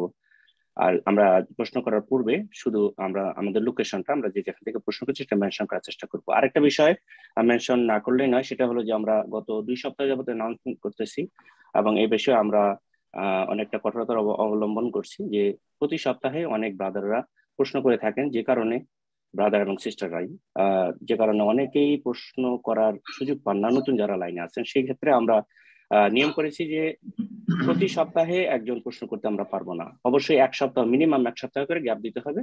পারলে আমরা 2 সপ্তাহ গ্যাপ দেবো ইনশাআল্লাহ, যাতে করে অন্যান্য ভাই বোন আত্মীয় যারা আসেন তাদের গুরুত্বপূর্ণ, সবারই প্রশ্ন অবশ্যই গুরুত্বপূর্ণ। আমাদেরকে অনেকে মেসেজ করেছেন যে গুরুত্বপূর্ণ প্রশ্ন নিয়ে এসেছেন, গত সপ্তাহে প্রশ্ন করেছেন কিন্তু আপনাদেরকে আমরা সুযোগ দিতে পারছি না। আরেকটা অনুরোধ থাকবে, আমরা যেন আপনার নামগুলো পরিবর্তন করে দ্বিতীয় সপ্তাহে ঢোকার চেষ্টা না করি, কারণ আমরা কিন্তু আপনাদের নামগুলো লিস্টে লিখে রাখি। তো আপনারা এই প্রচেষ্টা করবেন ইনশাআল্লাহ, আপনাদেরকে আমি অনুরোধ করব। আর এই বিষয়ে আপনাদের হ্যান্ড আমরা যদি লোয়ার করে দিই, কেউ মনোক্ষুণ্ণ হবেন না, এটা আমাদের সুবিধার্থেই এটা করা হচ্ছে ইনশাআল্লাহ। তো যাই হোক, আমরা আর সময় না নিয়ে আমরা প্রশ্নোত্তর পর্বের দিকে যাচ্ছি। শুরুতেই প্রশ্ন করবেন সাদ মোহাম্মদ, আপনি প্রশ্ন করুন। আসসালামু আলাইকুম ওয়া রাহমাতুল্লাহি ওয়া বারাকাতুহু। ওয়ালাইকুম আসসালাম ওয়া রাহমাতুল্লাহি ওয়া বারাকাতুহু। জি বলেন। বাংলাদেশ খুলনা থেকে বলছি। বাংলাদেশ খুলনা, মাশাআল্লাহ, বলেন। জান্নাতুল ফেরদাউসে যাওয়ার জন্য কি কাজ বা আমল করতে হবে? জাযাকাল্লাহু খাইরান। মাশাআল্লাহ, খুব সুন্দর প্রশ্ন। আর কোরআনে কারীমে উত্তর আছে, ইন্নাল্লাযীনা আমানু ওয়া আমিলুস সালিহাতি কানাত লাহুম জান্নাতুল ফিরদাউস নুজুলা। সূরাতুল কাহফের শেষ রুকুতে যে আয়াতটি রয়েছে, আল্লাহ রাব্বুল আলামিন বলছেন, ইন্নাল্লাযীনা আমানু, নিশ্চয় যারা ঈমানদার হয়ে গেল। এমন ঈমানদার হইতে হবে যেই ঈমানে তাওহীদের রুবুবিয়ত আছে, তাওহীদুল আসমা ওয়া সিফাত আছে, তাওহীদুল উলুহিয়াও আছে, সুন্নাহ আছে, বেদাত নেই, তাওহীদ আছে, শিরক নেই। এমন ঈমানদার যেই ঈমান শিরক মুক্ত, যেই ঈমান কুফরি, ঈমান ভঙ্গকারী, ইসলাম ভঙ্গকারী বিষয় মুক্ত, এমন ঈমান যেটা মুনাফিকি, কপটতা মুক্ত, এইরকম ঈমান। ইন্নাল্লাযীনা আমানু, একটি কাজ হচ্ছে তাহলে ঈমানটাকে ঠিক করতে হবে। আর ঈমান সম্পর্কে তাহলে আপনাকে পড়াশোনা করতে হবে। ঈমানের 6টি স্তম্ভ রয়েছে আর শাখা রয়েছে 70-এর অধিক। 70-এর অধিক। আল ঈমানু বিদুন ওয়া সাবউনা শুবা, ফাআলাহা কাউলু লা ইলাহা ইল্লাল্লাহ। সবচেয়ে উচ্চ শাখা হচ্ছে ঈমানের গাছের লা ইলাহা ইল্লাল্লাহ, তাওহীদ। ওয়া আদনাহা ইমাতাতুল আযা আনিত তারিক। আর সবচেয়ে নিম্ন, একবারে ক্ষুদ্র ঈমানের শাখা হচ্ছে, চিকন শাখা হচ্ছে কষ্টদায়ক কোনো বস্তুকে রাস্তা থেকে সরিয়ে দেওয়া, যাতে কোনো মানুষকে, পথচারীকে কষ্ট না হয়। কাঁটা হোক, ডালপালা হোক, পেশাব পায়খানা হোক, আর কিছু হোক, কোনো মৃত জীবজন্তু হোক, কষ্টদায়ক বস্তুকে রাস্তা থেকে সরিয়ে ফেলা। বলে হায়া ও শোবাতুন মিনাল ঈমান, আর লজ্জা হচ্ছে ঈমানের একটি অংশ। তাহলে ঈমান ঠিক হইতে হবে এর মাধ্যমে 6টি স্তম্ভ আর 70-এর অধিক শাখা প্রশাখা, যেগুলোতে সবগুলি ভালো আমল রয়েছে ফরজদের সাথে সাথে সুন্নত নফল, আর হারাম নাজায়েজ মাকরুহ অপছন্দনীয় কথা কাজ থেকে বেঁচে থাকা রয়েছে। আর এইটাই কি বিস্তারিত এখানে বলা হয়েছে 2 নম্বরে ওয়ামিলুস সালিহাত, নেক কাজগুলি করলো। শুধু ঈমানের দাবিদার হইলে হবে না, ঈমান ঠিক করার সাথে সাথে যে ঈমান ঠিক করবে তার মধ্যে অবশ্যই ভালো কাজ থাকবে। ভালো কাজের কিছু ফারাইজ রয়েছে, ফরজ ওয়াজিব রয়েছে, আর কিছু সুন্নত মুস্তাহাব রয়েছে। এইরকম হারাম কাজ থেকে একজন মানুষকে ভালো কাজ করার জন্য নেগেটিভ থেকে বাঁচতে হবে, হারাম নাজায়েজ কাবিরা থেকে বাঁচতে হবে, যথাসাধ্য সাগীরাকেও সাগীরা মুক্ত হইতে হবে এবং সাগীরা কমিয়ে নিয়ে আসার চেষ্টা করতে হবে, এবং তার মাঝে মাঝে তওবার নবায়ন করতে হবে, তওবা পড়তে থাকতে হবে, ইস্তিগফার আল্লাহর কাছে ক্ষমা প্রার্থনা করতে থাকতে হবে। আমেলুস সালিহাত, ঈমানদার যারা হয়ে যাবে এবং ভালো কাজগুলি করবে, সালিহাত আল্লাহ বহু বচন বলেছেন, কিন্তু আর সবচেয়ে বড় সালেহ নেক কাজ হচ্ছে তাওহীদের পরে 5 ওয়াক্ত সালাত। 5 ওয়াক্ত সালাত থাকতে হবে, না হলে ঈমান ভঙ্গ হয়ে যাবে। তাহলে কি হবে? আল্লাহ বলছেন কানাত লাহুম জান্নাতুল ফিরদাউসে নুজুলা, তাদের জন্য জান্নাতুল ফিরদাউসে আতিথ্যের ব্যবস্থা করা হবে। তারা জান্নাতুল ফিরদাউসের মেহমান, অতিথি হবে, আল্লাহর মেহমান। আল্লাহ মেজবান হবেন, আল্লাহ রাব্বুল আলামিন মেহমানদের জন্য জান্নাতুল ফিরদাউস তৈরি করে রেখেছেন। তো কোরআনে কারীমের উত্তর রয়েছে, যে বিভিন্ন ভাষাতে আল্লাহ রাব্বুল আলামিন বলেছেন। এইরকমই সূরা মুমিনুনের শুরুতে যে আয়াতগুলো রয়েছে, কাদ আফলাহাল মুমিনুন আল্লাযীনা ফি সালাতিহিম খাশিউন, ওই সব মুমিনরা সফল কাম যারা সালাতে বিনয়ী, তারপরে তারা অসার কাজ কথা কাজে লিপ্ত হয় না, তার লজ্জা স্থানের হেফাজত করে। এইসব বলার পরে যারা আমানত এবং ওয়াদা চুক্তি সব ঠিকঠাক রাখে, এইসব বলার পরে আল্লাহ বলছেন উলাইকা হুমুল ওয়ারিসুন, এরাই তো হচ্ছে ওয়ারিসিন, এরা হচ্ছে উত্তরাধিকারী। কিসের? আল্লাযীনা ইয়ারিসুনাল ফিরদাউস ওয়া হুম ফিহা খালিদুন, যারা জান্নাতুল ফিরদাউসের উত্তরাধিকারী হবে। আপনাদের সেখানে ভাগ আল্লাহ প্রস্তুত রেখেছেন, ওয়ারিস উত্তরাধিকারী, যেমন বাপের জমি জায়গা, মায়ের জমি জায়গাতে ছেলেমেয়েরা ভাগ পায়, ওই রকমই যাদের মধ্যে এই বৈশিষ্ট্যগুলি রয়েছে, সূরাতুল মুমিনুনের শুরুতে যে 9-10টি বৈশিষ্ট্য রয়েছে, এগুলি রয়েছে, তারাই হবে জান্নাতুল ফিরদাউসের ওয়ারিস উত্তরাধিকারী। জি, হুম ফিহা খালিদুন, সেখানে তারা চিরকাল বসবাস করবে। আল্লাহ যেন আমাদের সকলকে জান্নাতুল ফিরদাউসে যেন কবুল করেন। জান্নাতুল ফিরদাউসে যাওয়ার জন্য আল্লাহ রাব্বুল আলামিন যেন আমাদেরকে যথাসাধ্য ভালো কর্মের তৌফিক দান করেন এবং পাপাচার থেকে বেঁচে থাকার তৌফিক দান করেন। জি,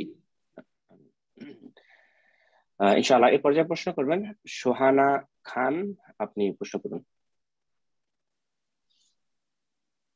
আসসালামু আলাইকুম শাইখ। ওয়ালাইকুম আসসালাম ওয়া রাহমাতুল্লাহি ওয়া বারাকাতুহু। আমি জি বাংলাদেশ বলেন। কুষ্টিয়া থেকে বলছি। মাশাআল্লাহ, বলেন। জি শাইখ, আমি আসলে কালকে ঢাকাতে যাব। তো ওখানে আমি আমার বান্ধবীর বাসাতে উঠবো। তো ওখানে আমি 10 দিন মতো থাকতে পারি, কিন্তু শিওর না। মানে আমি শিওর, মানে বেশিরভাগ শিওর আমি 10 দিনই থাকবো, কিন্তু পুরোপুরি শিওর না। তাহলে কি আমি ওখানে কসর করব? আর ওখান থেকে আরেকটা বান্ধবীর বাসায় যাব, তো ওখানে আমি 4 দিনই থাকবো, এটা আমি শিওর। তাহলে কি ওখানে কসর করব? আপনি ঢাকা যাচ্ছেন, ঢাকা শহরে 2 জায়গায় থাকবেন। ঢাকা শহরেই থাকবেন, কিন্তু 2 জায়গায় থাকবেন। এক জায়গায় মোটামুটি আপনার আনুমানিক 10 দিন থাকবেন, আর আরেক জায়গায় থাকবেন আপনি 4 দিন।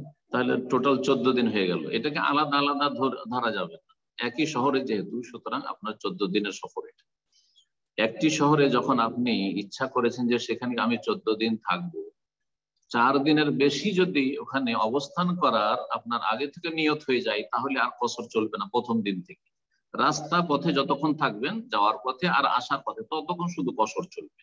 আর তারপরে যখন ঢাকা পৌঁছে গেলেন, প্রথম দিন থেকে আপনাকে পুরো সালাত পড়তে হবে, পুরো সালাত পড়তে হবে। একা পড়লে পুরো সালাত পড়বেন, আর কারো মুক্তাদি হয়ে ওখানকার যারা মুকিম তাদের সাথে জামাত করে মুক্তাদি হলো, সেখানে পুরো সালাত তো পড়তে হবে, কারণ সে মুকিমের পিছনে পড়ছেন।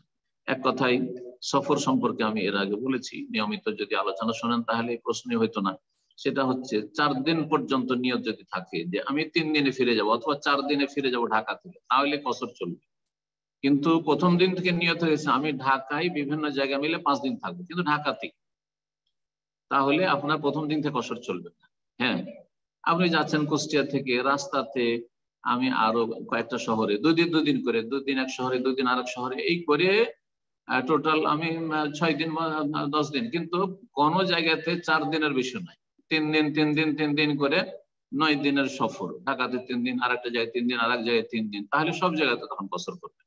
কারণ আপনি কোন একটি জায়গাতে আপনি 4 দিনের কমই থেকেছেন, 4 দিনের বেশি 5 দিন নয়, 4 দিন পর্যন্ত যদি নিয়ত হয় তাহলে কসর করবেন, তার বেশি হলে কসর করবেন না। এই মতটি সবচেয়ে বেশি শক্তিশালী সালাফি উলামাদের কাছে, এবং এটিতে অধিক সতর্কতা রয়েছে যাতে করে ইবাদত বন্দেগী আল্লাহর কাছে কবুল হয় আর আপনি ঝুঁকিতে না থাকেন। আল্লাহ যেন হেফাজত করেন, আল্লাহ সহি সালামত রাখেন, প্রত্যেক মুমিন ভাই বোনকে আল্লাহ যে যেখানে থাকবেন সহি সালামতে রাখেন এবং সহি সালামতে ফিরে আসার তৌফিক দান করেন সফর থেকে, এবং সমস্ত ফিতনা থেকে আল্লাহ বাঁচিয়ে রাখেন।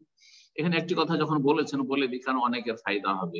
আশা করি পর্দার বিষয়টি বুঝছেন। বান্ধবীর বাসায় থাকবেন, তো দেখেন বান্ধবীর স্বামী কিন্তু আপনার নন মাহরম, সুতরাং সেখানে পুরোপুরি সেই বাসাতে থাকলে সেটা আপনার আপন ভাইয়ের বাসা নয়, সেটা আপনার আপনার বাবার বাসা নয়, সেটা আপনার স্বামীর বাসা নয়। সুতরাং সেখানে অবশ্যই পর্দার সাথে থাকতে হবে। বেগানা পুরুষের সামনে যেন এমন না হয় যে আপনি এমন ভাবে থাকছেন যেখানে বেপরোয়া হয়ে থাকছেন। আল্লাহ যেন হেফাজত করেন। জি, এইরকম অনেকে দুলাভাইয়ের বাসায় যাচ্ছেন, ভগ্নিপতির বাসায় যাচ্ছেন, বোনের বাসা, না না বোনের বাসা আবার বোন ঠিক আছে, কিন্তু আপনার ওই দুলাভাই আর ভগ্নিপতি তো আপনার মারাম নয়, সুতরাং তার সামনে পুরো পর্দা করতে হবে, পুরো পর্দা করতে হবে। ভাসুরের বাসায় যাচ্ছেন, দেবরের বাসায় যাচ্ছেন, অবশ্যই পুরো পর্দা করতে হবে বাড়ির ভিতরে। এই নয় যে শুধু পর্দা মানে বাইরে বোরখা পরা, কারণ অনেক ফ্যামিলি রয়েছে যারা বাইরে তো মাশাআল্লাহ বোরখা পরে, কিন্তু ভিতরে পর্দার কিছুই নেই। বাড়িতে গেলে আর দেবর ভাসুর দুলাভাই সব একাকার, না না, মোটেই জায়েজ নাই। আল্লাহকে ভয় করবেন এবং গুনাহ থেকে, হারাম থেকে বেঁচে থাকবেন। আল্লাহ যেন তৌফিক দান করেন। জি, তো ইনশাআল্লাহ এই পর্যায়ে প্রশ্ন করবেন শাকওয়াত হোসেন, আপনি প্রশ্ন করুন।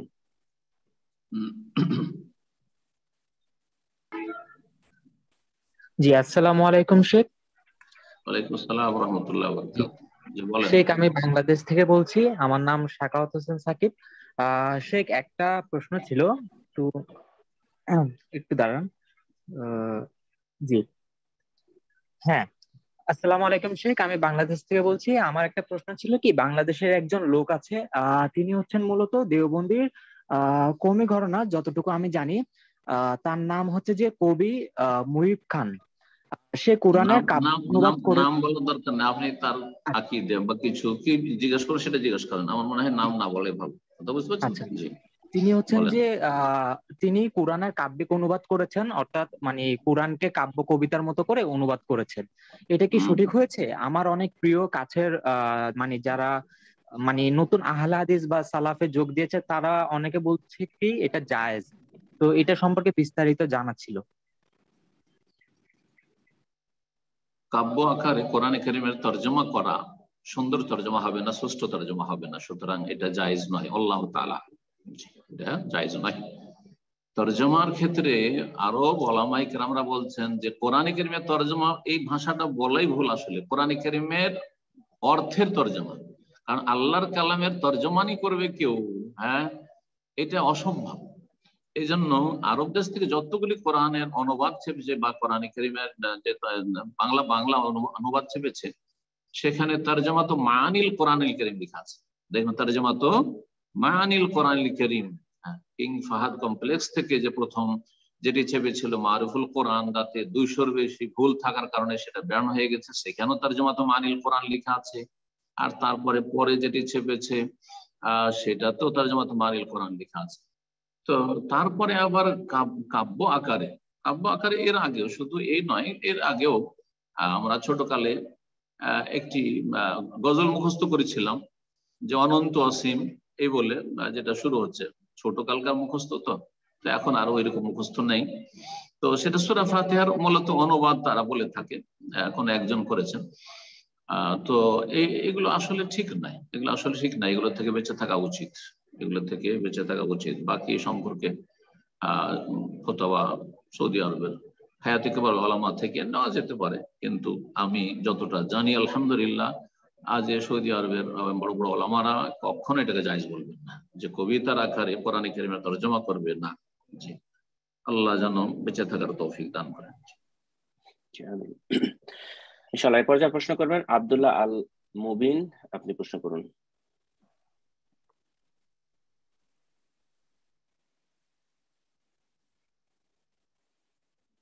জি, আব্দুল্লাহ আল মুবিন,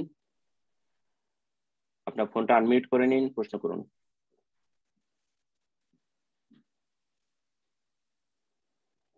যাই হোক, আমরা ইনশাআল্লাহ আরেকজনকে এই মুহূর্তে সুযোগ করে দিচ্ছি, প্রশ্ন করবেন।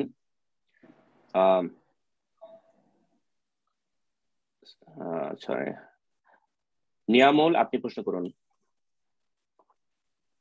আসসালামু আলাইকুম ওস্তাদ।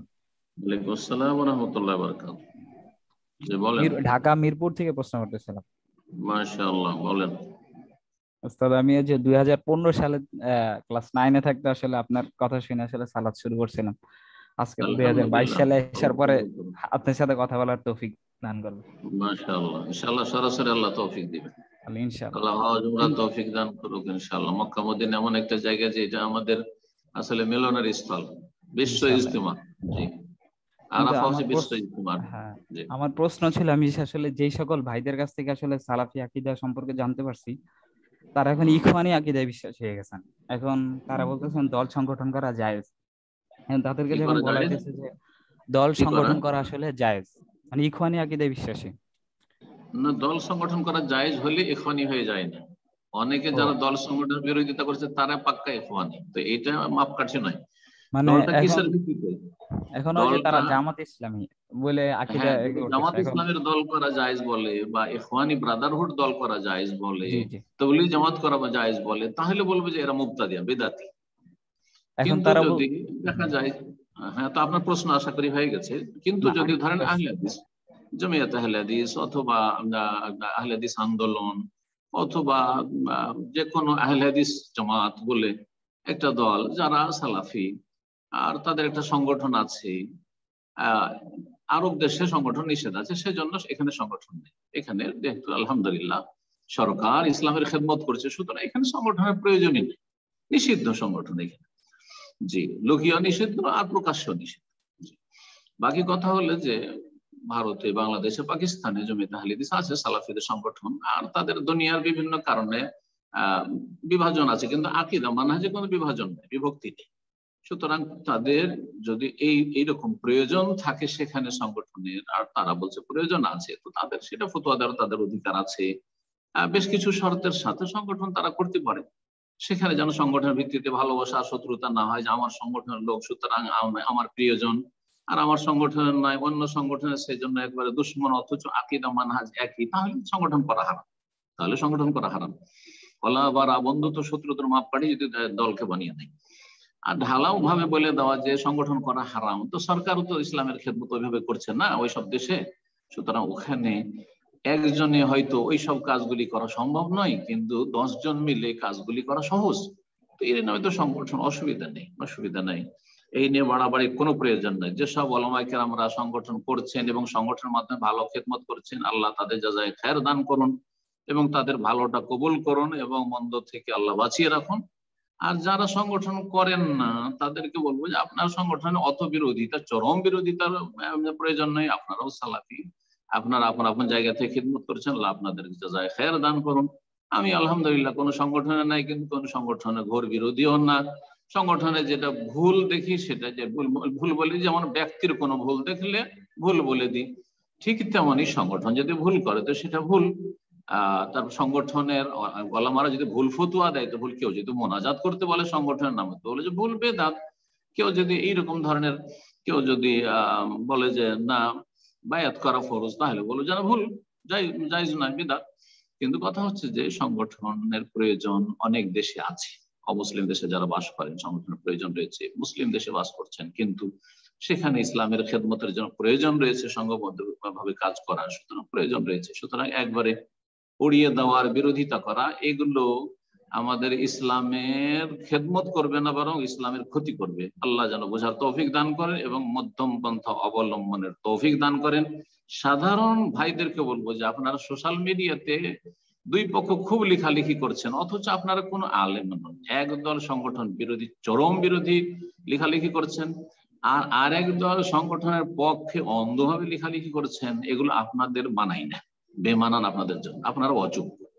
যোগ্য কারা?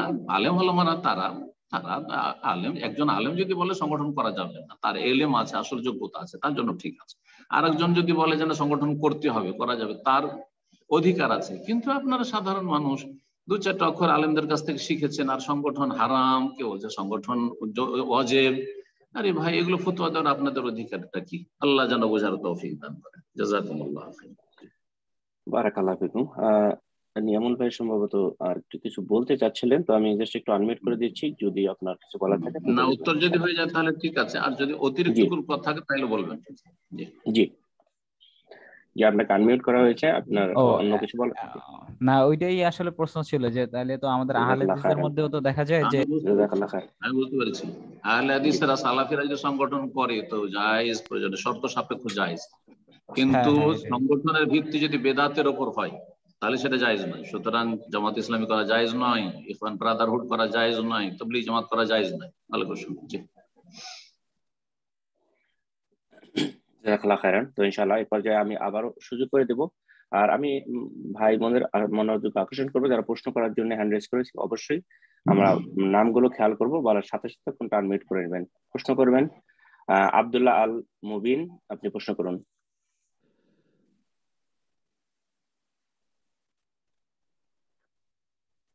তো যেহেতু ইনশাআল্লাহ আমাদের সময় খুবই সংক্ষিপ্ত, তো বিধায় আমরা আরেকজনকে সুযোগ করে দিচ্ছি। প্রশ্ন করবেন মাহাদি হাসান রুমি, আপনি প্রশ্ন করুন।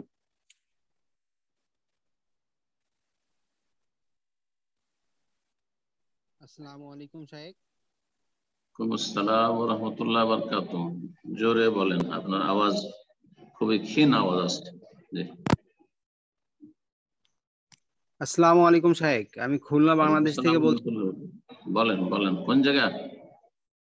খুলনা বাংলাদেশ। হ্যাঁ হ্যাঁ, বলবেন যে বাংলাদেশ অমুক জেলা থেকে এতটা কম। শাহেক, আমি জানতে চাচ্ছিলাম জিহাদ সম্পর্কে। আসলে যে জিহাদ দেখা এখন এখন বর্তমান অবস্থায় নাফসের জিহাদ করে।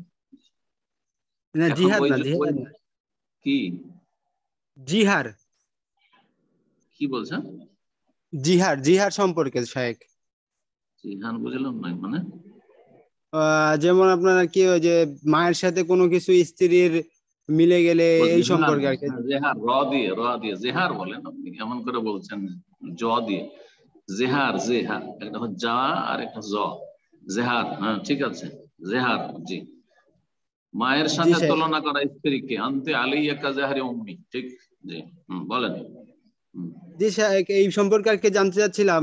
আর আর আজকে ফার্স্ট টাইম তো শাহেক, অনেক মানে কৌতূহল সৃষ্টি হচ্ছে, এই জন্য আর কি বেঁধে বেঁধে যাচ্ছে। এখন অসুবিধা আল্লাহর নেই, কাছে বলেন, আশ্রয় চাই, আল্লাহর নির্দ্বিধায় কাছে বলেন। আশ্রয় চাই, আল্লাহর কাছে আশ্রয় চাচ্ছি এই কারণে। আল্লাহ তাআলা এখন মতো আমার আম্মুকে জীবিত রাখছে, কিন্তু দেখা যায় আম্মু মারা গেলে কি তার কোনো বান্ধবী বা পাড়া প্রতিবেশী তার মতন দেখতে, এরকম কাউকে যদি বলি আহ, যে আপনাকে দেখতে আমার আম্মুর মতন বা এমন কিছু, আপনার একটা হাঁটা চলা বা এগুলি এগুলি কি জিহারের অন্তর্ভুক্ত হবে? না না, এটা আসলে না। জেহার বলা হয় স্ত্রীকে যদি বলে, ইযা ক্বালা লিজাওজাতিহি, নিজ স্ত্রীকে যদি বলে যে তোমাকে আমার মায়ের মতো লাগবে, বা তোমার পিঠ খানা আমার মায়ের পিঠের মতো। আর আরবরা পিঠের সাথে তুলনা করতো, আর উদ্দেশ্য তাদের হারাম করা উদ্দেশ্য হয়েছে। হারাম করা উদ্দেশ্য হতো মানে তালাকের মতো। যেমন তালাক দিলে স্ত্রীকে উদ্দেশ্য হয় যে আমার উপর হারাম করা, ঠিক তেমনই জাহিলিয়াতের যুগ থেকে চলে আসতো। আর ওই প্রচলনটা ছিল, যখন কারো রাগ হইতো স্ত্রীর উপর, যে স্ত্রীকে রাখবো না, হারাম করে দেবো আমার উপর, ওর সাথে আমি মেলামেশা করবো না, বলতো যে তোমার পিঠখানা আমার মায়ের পিঠের মতো। উদ্দেশ্য হয়তো হারাম করা, বুঝছেন না? তো জেহারের কাফারা সূরাতুল মুজাদালা প্রথমে আছে। বাকি কথা হলো অন্যদের ক্ষেত্রে তো প্রযোজ্যই নাই, শুধু স্ত্রীর সাথে বিষয়টি খাস। সুতরাং খালাকে যদি বলে যে খালা আপনাকে সেম আপনার মায়ের আমার মায়ের মতো লাগছে, আপনি আমার মা একই রকম দেখতে, কোনো অসুবিধা নেই। নানিকে যদি বলেন, দাদিকে বলেন, একটু বেগানা মহিলাকেও যদি বলে, বেগানা মহিলা আপনার স্ত্রী না, বলছে আপনি তো আমার মায়ের মতো একবারে দেখতে, কোনো অসুবিধা নেই, কোনো অসুবিধা নেই। জি, কথা বোঝা গেছে? জাযাকুমুল্লাহ খাইর। জি বারাকাল্লাহ ফিকুম। তো ইনশাআল্লাহ এই পর্যায়ে প্রশ্ন করবেন এলমা জামান, আপনি প্রশ্ন করুন।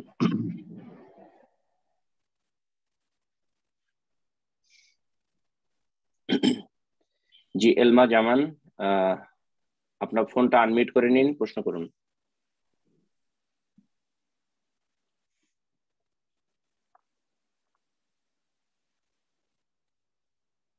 জি, আমি আবার অনুরোধ করব, যারা আমরা প্রশ্ন করছি অবশ্যই একটু মনোযোগ আকর্ষণ করবো, আপনাদের নাম মেনশন করার সাথে সাথে কোনটা আনমিউট করে নেবেন ইনশাআল্লাহ।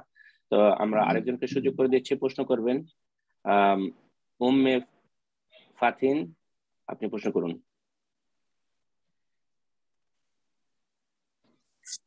আসসালামু আলাইকুম রহমতুল্লাহি ওয়া বারাকাতুহু শাইখ। ওয়ালাইকুম আসসালাম ওয়া রাহমাতুল্লাহি ওয়া বারাকাতুহু। জি বলেন। জি, আমি ইউএসএ নিউ জার্সি থেকে বলছি। আমার প্রশ্ন হচ্ছে, কোন এক এতিমখানা আছে যেটা মাদ্রাসা সহ আর কি, এতিমখানা প্লাস মাদ্রাসা, সেখানে কি জাকাতের টাকা দেওয়া যাবে কিনা, বা মানে এতিমখানা ওদের ভরণ পোষণ বা ওদের কোনো প্রয়োজন মেটানোর জন্য জাকাতের টাকা দেওয়া যাবে না, বা তারা কোনো কিছু জিজ্ঞাসা করলে সেই জিনিসটা আমি কি জাকাতের টাকা থেকে কিনে দিতে পারবো কিনা?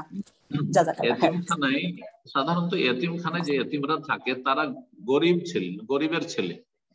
এতিম দুই প্রকার, সচ্ছল ব্যক্তির ছেলে কিন্তু তার বাবা মারা গেছে, সে ওই এতিম, কিন্তু নাবালক অবস্থায় যদি সচ্ছল ব্যক্তির ছেলে মারা যায়, আরে রাষ্ট্রপতির ছেলে, প্রধানমন্ত্রীর ছেলে, প্রধানমন্ত্রী মারা গেছে, রাষ্ট্রপতি মারা গেছে, কোন দেশের সবচেয়ে বড় ধনাঢ্যরা মারা গেছে, আর তাদের ছেলেরা এতিমে নাবালক অবস্থা আছে, তারাও এতিম, কিন্তু তাদেরকে কি জাকাত দেওয়া যাবে? তো এতিমের জন্য জাকাত নেই, কিন্তু এতিম যদি মিসকিন বা ফকির হয়, ইন্নামা সাদাকাতুল লিল ফুকারা ওয়াল মাসাকিন, 8 শ্রেণীর মানুষকে জাকাত দিতে পারবেন। সূরা তওবা আয়াত নম্বর 60 আল্লাহ বলেছেন।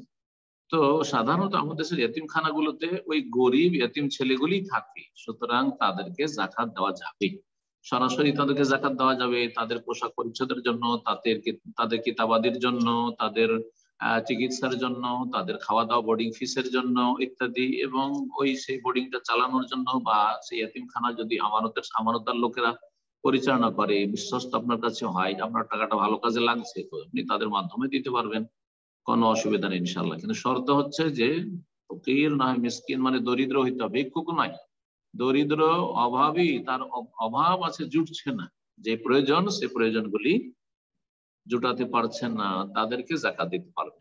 জি, জাযাকাল্লাহ খাইরান। তো আমি আবার সুযোগ করে দিচ্ছি, এলমা জামান, আপনি প্রশ্ন করুন।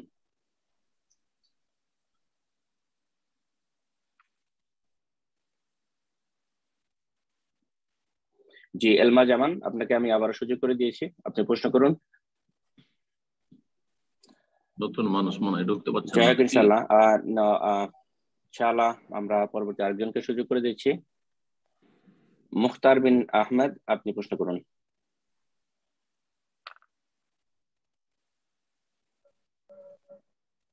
আসসালামু আলাইকুম শেখ। আসসালাম ওয়া রাহমাতুল্লাহি ওয়া বারাকাতুহু। জি শেখ, আমি উত্তর দিনাজপুর জেলা ইটাহার থেকে বলছি। আমার হচ্ছে আমার একটা কোশ্চেন আছে, আর একটা হচ্ছে আন্তরিক ভাবে একটা হচ্ছে রিকোয়েস্ট আছে। বলেন। শেখ, মানে আমাদের যখন হচ্ছে আইনুল বাড়ি আলিয়া বিবি রহমতুল্লাহ বেঁচে ছিল, হ্যাঁ, ওই সময়ে হচ্ছে বেরেল বীরা হচ্ছে একটা ভুল ভ্রান্তি ধারণা ছাড়িয়ে ছিল, নাকি জাকির নায়কের সাথে তার ইয়ে হয়েছে বিরোধিতা। আর প্লাস হচ্ছে ওই সময় হচ্ছে যেটা হচ্ছে মানে একটা আহলে হাদিস পত্রিকা হচ্ছে পাবলিশ হয়, আমার হচ্ছে প্রশ্ন করেন। আপনি এত কাহানি শুনতে লাগলেন কেন? প্রশ্ন করেন। মানে আমি তো ইতিহাস চাই না, আমি প্রশ্ন চাই, সংক্ষেপে প্রশ্ন। জি, শেখ, আইনুল বাড়ি আলিয়া বিবি রহমতুল্লাহ আমার সম্পর্কে নাম অনেকে কেন? আপনি প্রশ্ন, আপনার জিজ্ঞাসাটা কি ওইটা বলেন, পয়েন্টটা শুধু।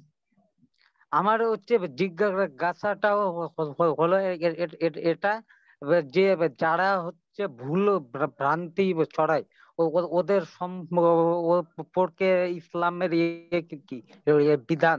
আর একটা হচ্ছে আপনার কাছে আন্তরিক ভাবে রিকোয়েস্ট আছে, আপনি একটা আরবিক কোর্স চালু করুন শিক্ষার জন্য, একেবারে বেসিক ভুল থেকে ভ্রান্তি ছড়াই কিনা প্রথম কথা জান।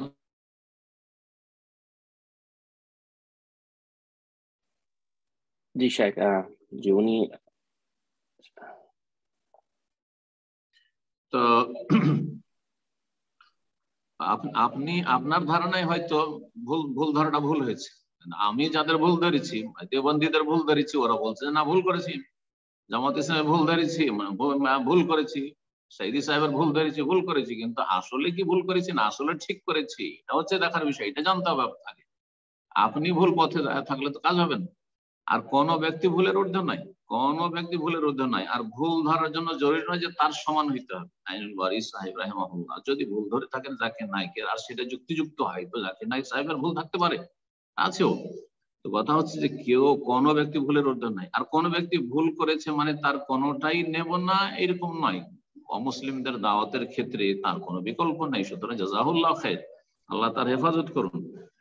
এগুলো দিনই কোনো মাসলা না। আসল মাসলা হচ্ছে যে আপনার আকীদা কি হবে, আপনার ইবাদত বন্দেগী কেমন হবে, আপনার হালাল হারাম কি, নাজায়েজ কি, আপনার মামলাত লেনদেন কি হবে, এগুলো প্রশ্ন। আমি আগে বলেছি, আপনারা হয়তো নতুন মানুষ, এমন কোন প্রশ্ন করবেন না যে অমুক ব্যক্তি অমুক সম্পর্কে মন্তব্য করেছেন, অমুক এই করেছেন, তো এটা ঠিক করেছেন কিনা। আপনার ধারণায় সেটা ভুল, কিন্তু হতে পারে ঠিক করেছেন। আমি বা কি করে বলবো কোন বিষয়টা তিনি ভুল ধরেছেন, আসলে ভুল ধরাটা তার ঠিক হয়েছে কিনা আমিও তো বলতে পারবো না।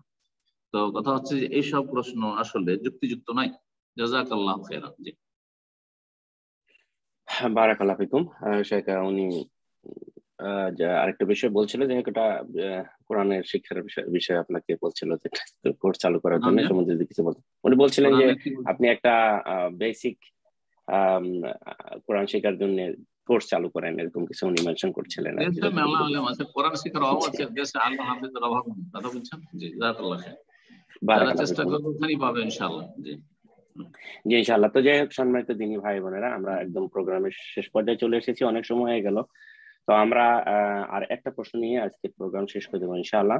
তার পূর্বে যারা কিছুক্ষণ চালান, অসুবিধা আরেকটু কিছুক্ষণ ইনশাআল্লাহ, জাযাকাল্লাহু খাইরান। তো ইনশাআল্লাহ শেখ আমাদেরকে আজকে আরেকটু সময় দিয়েছেন। তো ইনশাআল্লাহ জি, আরো প্রশ্ন রয়ে গেছে অনেকেরই। তো ইনশাআল্লাহ আমরা তাহলে কন্টিনিউ করে আর এটলিস্ট 15 মিনিট ইনশাআল্লাহ তাহলে শেখ। তো প্রশ্ন করবেন মোহাম্মদ সাকিব হাসান, আপনি প্রশ্ন করুন। আসসালামু আলাইকুম রাহমাতুল্লাহ। শেখ আসসালামু আলাইকুম রাহমাতুল্লাহি ওয়া বারাকাতুহু। জি, সাকিব বাংলাদেশ থেকে। মাশাআল্লাহ, বলেন। শেখ, আমার প্রশ্নটা হচ্ছে যে আমরা যে আলেমদের উক্তি নিয়ে পিকচার তৈরি করি, সেই ক্ষেত্রে সেই আলেমের পিকচার ব্যবহার করি আকর্ষণ ও পরিচয়ের জন্য, যাতে মানুষ সেই আলিমকে সহজে চিনতে পারে। যেমন আলবানী, সলেহ আল ফাউজান, আপনি বা অন্য কেউ। কিছু কিছু আলেম এটাকে নাজায়েজ বলে। এসব ক্ষেত্রে কি পিকচার ব্যবহার করা নাজায়েজ হবে? জাযাকাল্লাহু খাইরান। এরকম পিকচার ব্যবহার করে কোন ব্যক্তির আসলে বক্তব্য সংক্ষেপে তুলে ধরা আসলে অনেক সময় অসম্পূর্ণ থেকে যায়। এজন্য এই কাজটি আমি নাজায়েজ বলবো না, কিন্তু না করলেই ভালো, না করলেই ভালো। বিভিন্ন দিক থেকে তার ক্ষতির দিক আছে। তার মধ্যে একটি কথা, একটি দিক হচ্ছে ক্ষতির দিক, সেটা হচ্ছে যে যখন একটা কথাকে সংক্ষেপে ওখানে লিখছেন যে অমুক এ কথাটি বলেছেন, হতে পারে কথাটি অস্পষ্ট, কথাটি অসম্পূর্ণ, যার ফলে যারা পড়বে পাঠকরা তারা ভুল বুঝবে। আর আসলে বাস্তবে আমাকে 2-3 দিন আগে এক ভাই মেসেজ দিচ্ছে যে শেখ আপনি কি বলেছেন যে বেদাতি আলেমের পজিটিভ নেগেটিভ কোনোটাই বলা যাবে না, মানে তার সংশয় যে বেদাতি আলেমের পজিটিভ বলবো না ঠিক আছে, কিন্তু নেগেটিভও বলবো না, এটা কেমন কথা? তো কথাটি আসলে আমি যে যখন বলেছি সেটা আমি কিন্তু একটা বিষয়কে কেন্দ্র করে বলেছি। সেটা হচ্ছে যে একজন বেদাতি যাকে কেউ চেনে না, অথবা চেনে কিন্তু তার এত প্রভাব নেই, চেনে কিন্তু তার এত বেশি প্রভাব নেই সমাজে, তার নেগেটিভ পজিটিভ তো কারো বলবেন না, কোনো বেদাতির পজিটিভ বলবেন না, কারণ প্রত্যেক বেদাতির কিন্তু ভালো দিক আছে। পজিটিভ মানে ভালো দিক, পজিটিভ মানে ভালো দিক। তা ভালো দিকটা আগে আলোচনা করে নিই। ধরেন তাবলীগ জামাত বেশ কিছু ভালো কিছু শিখায়। আরে বেনামাজি তো নামাজি বানায়, ভুল নামাজি বানায়, কিন্তু বেনামাজিকে নামাজি বানায়। মানুষকে কিছু দোয়া জিকির আজকার শিখায়, মসজিদমুখী করে, তাহলে ভালো দিক আছে। কিন্তু তাদের আকীদাতে শিরক আছে, তাদের আকীদাতে বিদআত আছে, তাদের আসলে জামাতটি বিদআতের উপর প্রতিষ্ঠিত। আর সুতরাং তাবলীগ জামাতের তারা বাহ্যিক তাবলীগ জামাতের কাছাকাছি যারা সংস্পর্শে যাবে তাদের সাথে অমায়িক তাদের ব্যবহার, তাদের বিরোধিতা করে দেখেন কত যে রূঢ় আচরণ তাদের, আর কত যে বদাখলাক তাদের, তখন বুঝতে পারবেন। কিন্তু তাদের সাথে যারা গিয়েছে, আমার পরিচিত কিছু স্টুডেন্ট এমন ছিল মাদ্রাসা পড়ুয়া, তারা গিয়েছে তাবলীগ জামাতে। যাওয়ার পরে ঘুমিয়ে থাকে, রাত্রে তাহাজ্জুদ পড়ার জন্য উঠায়, তাদের হাত পা টিপে শরীর টিপে উঠায়, জাগাই না। আমাদের মতো নাই যে এই জাগো জাগো জাগো তাহাজ্জুদ পড়ো বা ফজরে উঠো, এরকম করে জাগে না, হাত পা টিপা শুরু করে। দুষ্টামি করে মাদ্রাসা ছাত্র, ও হাত পা টিপছে, আরামসে ঘুমাচ্ছে, হ্যাঁ, ও অথচ উঠে গেছে কিন্তু উঠছে না। বুঝতে পেরেছেন? তো এই তাবলীগ জামাতের এগুলো ব্যবহারে অনেকে প্রভাবিত হয়, অনেক আরব জাহেলরাও প্রভাবিত হয়। কথা বুঝতে পারছেন? কারণ অনেকে খেদমত চায়, ভালো তো ব্যবহারটা ভালো, এদের এইটা ভালো সেটা ভালো, এই পজিটিভ মোটেই বলা যাবে না কোন দলে। জামাত ইসলামীর ভালো দিক আছে, ভালো দিক পজিটিভ মোটেই বলা যাবে না। এখন বাকি থাকলো নেগেটিভ মানে তাদের বদ আকীদা। একটা হচ্ছে বদ আকীদা, তাদের ভ্রান্ত মতবাদ। অবশ্যই সতর্ক করতে হবে তাদের ভ্রান্ত মতবাদ, যে একামতের দিন মানে গদি দখল করা নয়, সতর্ক অবশ্যই করতে হবে। তাবলীগ জামাতের ভ্রান্ত দিক, তাদের কিতাবে শিরক বিদআতে ভরপুর রয়েছে, অবশ্যই সতর্ক সাবধান করে। সুফিদের থেকে অবশ্যই সতর্ক সাবধান করতে হবে। কিন্তু যেটা আমি বলেছি যে নেগেটিভ বলা যাবে না, সেটা হচ্ছে যে যেসব বেদাতি আলেম আছে তাদের নিয়ে বেশি মাতামাতি করতে যাবেন না। ওদেরকে চেনে না, তাদের নিয়ে বেশি মাতামাতি করলে লোকেরা চেনে যাবে। আর মানুষ তো অধিকাংশ মূর্খ, দিন সম্পর্কে জ্ঞান নেই। আর বেদাতিদের ভাষা খুব চাকচিক্যময়, সুতরাং তাদের ভাষার আকর্ষণে অনেক বিভ্রান্ত হবে। আর মানুষের একটা প্রকৃতি হচ্ছে, যেখানে বাধা দেবেন ওখানে কিন্তু শোনার জন্য, জানার জন্য উৎসুক হবে। যখনই বললাম অমুক বেদাতির কথা শুনিও না, দেখি একটু শুনে কি বলে, কেন শুনতে নিষেধ করলেন, এভাবে গুমরাহ হবে। যার ফলে যেই বেদাতিরাকে কেউ চেনে না, তাকে সমাজকে চেনাবেন না, সমাজকে মোটে চিনতে দেবেন না। সমাজ থেকে তাদেরকে একবারে একঘরে করার চেষ্টা করবেন। সমাজে তাদের নাম যেন উল্লেখ না করা হয়, সোশ্যাল মিডিয়ায় তাদের নামই উল্লেখ করতে যাবেন না, বর্জন করুন। আর যাদের চেনে, আর অধিকাংশ বেদাতি আলেমগুলোকে চেনে সমাজের লোক, কারণ সমাজে তো অধিকাংশ বেদাতপন্থী, সুতরাং বেদাতি আলেমদেরকে চেনে। কিন্তু তাদেরকে যথাসাধ্য কোণঠাসা করার চেষ্টা করবেন, তাদের দাওয়াতের প্রচার প্রসার না হয়। তাদের সম্পর্কে এত মাতামাতি করছে, সোশ্যাল মিডিয়ায় লিখতে আছেন, যার ফলে নেগেটিভ বেশি বেশি লিখতে গিয়ে আর বলতে গিয়ে অনেক সময় তারাই ফেমাস হয়ে যাচ্ছে। তো আপনার এইসব করার কারণে আরো বেশি প্রচার প্রসার হয়ে গেল বেদাতি, এমনটা যেন না হয়। এই সেন্সে আমি বলেছি যে বেদাতি আলেমের নেগেটিভ পজিটিভ বলা যাবে না, কিন্তু নেগেটিভের মধ্যে গুমরাহি যেগুলো আছে, গুমরাহি শনাক্ত করা ফরজ। বেদাতি আলেমের গুমরাহি গুলো তুলে ধরা ফরজ, উম্মতকে সতর্ক করা ফরজ। তো আল্লাহ যেন বোঝার তৌফিক দান। তো আসল বিষয় যেটা, সেটা হচ্ছে যে আসল বিষয়টা ছবি দেওয়ার বিষয় নাই। ছবি শুধু ওই আপনার কোন শাইখের বক্তব্য তুলে দেয়, সেখানে ছবি দিলে হারাম নাজায়েজ হয়ে যাবে। আর এমনিতে যখন তখন যে ছবি, প্রোফাইলে ছবি থাকছে, এগুলো তো হারাম না। আর এই ছবি আসলে কি হারাম ছবি, এটাও বড় ওলামাদের ইখতিলাফের বিষয়। যার ফলে এইটা আসলে হারাম হওয়ার কারণ না, হারাম হওয়ার আসল বা নাজায়েজ হওয়ার কারণ যদি কেউ বলে যে হ্যাঁ এইটা, যে অনেক সময় কথা অসম্পূর্ণ থাকছে, এটা একটা দিক, সবচেয়ে খারাপের দিক। আর একটা দিক হচ্ছে যে যাদের ছবি দিচ্ছেন, অনেক সময় শয়তান সেখানে কাজ করতে পারে।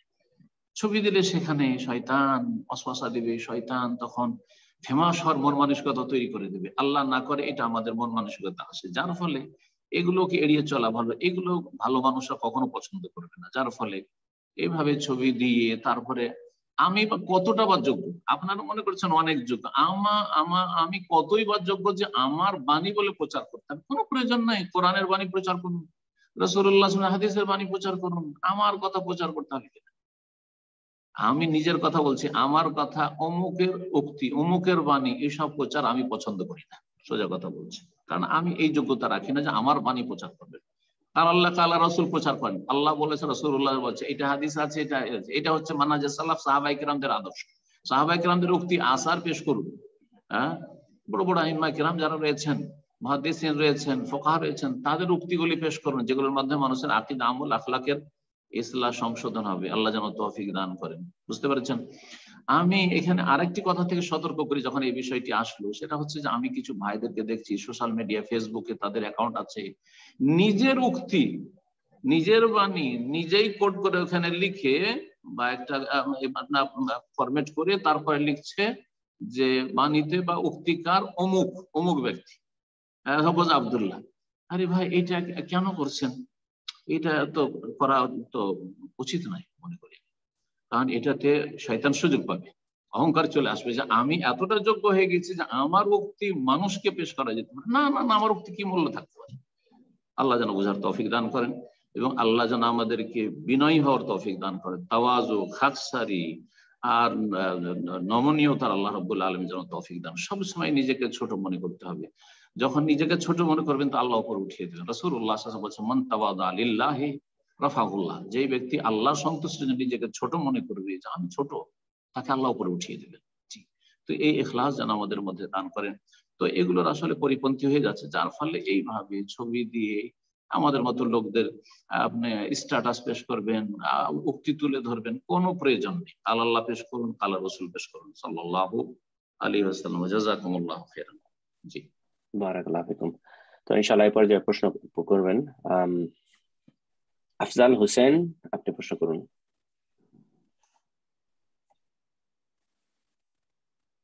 আসসালামু আলাইকুম শাইখ।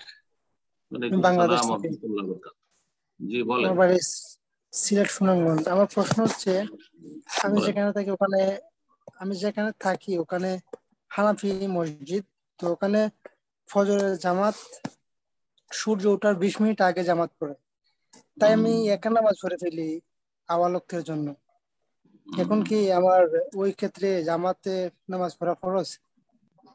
জি, একেবারে 20 মিনিট যদি থাকে, মানে সূর্য উঠতে মাত্র 20 মিনিট বাকি আছে, এত যদি লেট করে তাহলে বলবো যে আপনি একাই পড়ে নেন, একাই পড়ে নেন অবলক্তে। প্রথম শুভ সাদেক হওয়ার আধা ঘন্টার ভিতরে পড়ে নেন, আধা ঘন্টা 40 মিনিটের ভিতরে পড়ে নেন, বুঝতে পারছেন? আর তারপরে যদি ওখান দিয়ে যাচ্ছেন আর তাদের জামাত চলছে আর সালাতের রক্ত আছে, তাহলে তাদের জামাতে সামিল হয়ে যাওয়া ভালো, তাদের জামাতে সামিল হয়ে যাওয়া ভালো, যাতে করে আপনাকে অভিযুক্ত না করে বেনামাজি বলে, বা এটা না বলে যে আমাদের শত্রু আমাদের পেছনে সালাত পড়াকে হয়তো জায়েজ মনে করে না, এসব অভিযোগ আপনার বিরুদ্ধে আসতে পারে। তো এইসব তহমত অপবাদ থেকে বাঁচার জন্য এটা করবেন। যেমন নবী সাল্লাল্লাহু আলাইহি ওয়াসাল্লাম এইরকম নির্দেশ দিয়েছেন, জালেম শাসকদের সময় ভবিষ্যৎবাণী করতে গিয়ে যে এক সময় করবে, ইউমিতুনা সালাত আন ওয়াক্তিহা, সালাতকে আপন ওয়াক্ত থেকে এত ডিলে করবে, এত বিলম্ব করবে যে মেরেই দিবে, সালাতকে মেরেই দিবে। তো তখন কি করব? তখন রাসূলুল্লাহ সাল্লাল্লাহু আলাইহি ওয়াসাল্লাম বলেছেন, সাল্লি সালাত আলি ওয়াক্তিহা, প্রতিটি সালাতকে আউয়াল ওয়াক্তে পড়ে নিও, প্রথম দিকে পড়ে নিও। আর তারপরে যদি পেয়ে যাও তাদেরকে যে তাদের জামাত চলছে, তাহলে তাদের জামাতে শরীক হয়ে যাও, তাকুন লাকা নাফিলা, তাহলে তোমার জন্য নফল হয়ে যাবে। জি, তো প্রশ্ন করবেন ইমরান সাকিন, আপনি প্রশ্ন করুন।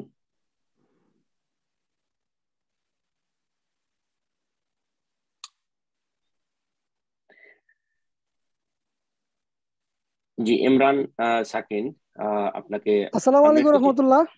আসসালামু আলাইকুম রাহমাতুল্লাহ ওয়া বারাকাতুহু। জি বলেন। আমি ইমরান সাকিন, সৌদি আরব থেকে দাম্মাম। তো আমার একটা প্রশ্ন, অনলাইনে দাম্মাম থেকে বলছিলাম। আমার একটা প্রশ্ন ছিল, দুইটা প্রশ্ন আর কি। তো অনলাইনে প্রোডাক্ট বিক্রি সম্পর্কে, অনলাইনে বিজনেস। তো আমার সাপোজ ধরেন আমার কোনো ক্যাশ নাই, ঠিক আছে? তো আমি যেখান থেকে পাইকারি মাল কিনে আনবো অনলাইনে আর কি, তো আমি যে কাস্টমার সংগ্রহ করলাম, এই কাস্টমারের টাকাটা নিয়ে আমি যেখান থেকে পাইকারি কিনলাম মানে মাল, তো সেইখান থেকে আমি সরাসরি ওইখানে তার টাকা দিলাম, মানে পাইকারি রেটটা ওই ভাইকে দিলাম, আর আমি যে কাস্টমার তার কাছ থেকে খুচরা মূল্য আমি নিলাম। এখানে আমার কোনো ক্যাশ মানে খাটানো হলো না। তো এরকম ভাবে কি করা ঠিক হবে? আসল কোম্পানি থেকে বা দোকান থেকে আপনি কিছু কমিশন নিলেন। জি জি জি জি, আমার কোনো ক্যাশ নাই, আমি মানে কাস্টমার সংগ্রহ করলাম, কাস্টমার সংগ্রহ করে আপনি আমি যে কাস্টমার সংগ্রহ করে দিচ্ছেন, এটা তো মেহনত করছেন, তার বিনিময় নিলেন, তো আশা করি অসুবিধা নেই, জায়েজ আছে ইনশাআল্লাহ। বাস মিথ্যার আশ্রয় নেবেন না, ধোঁকা দিবেন না কাউকে। আর আপনি কাস্টমার নিয়ে এসে দিলেন, আর কাস্টমারকে ন্যায্য দামে দিল। ওখানে এমন না হয় যে কাস্টমারের এর মাল সামানের মূল্য বাড়িয়ে দিল আপনাকে কিছু কমিশন দেওয়ার জন্য, এমনটা না হয়, যেন জুলুম না হয়। ওই ক্ষেত্রে যেটা বাজার রেট আছে সেই রেটে তাকে দিল। হ্যাঁ, তো কোনো অসুবিধা নেই। আমি মানে নিজে নিজে ইয়া করলাম, আমি তাদেরকে কাস্টমার না দিলাম, মানে জায়েজ আছে যদি প্রতিষ্ঠান দেয়, কোন দোকানে কাস্টমার নিয়ে যায় দিচ্ছেন আর তারপরে ওরা কিছু কমিশন দিচ্ছে, জায়েজ আছে, সমস্যা নেই।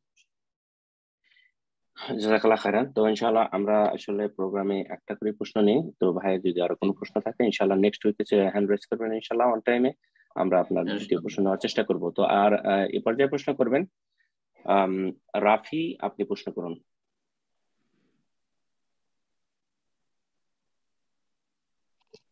আসসালামু আলাইকুম শাহেখ, আমি সিলেট বাংলাদেশ থেকে বলছিলাম।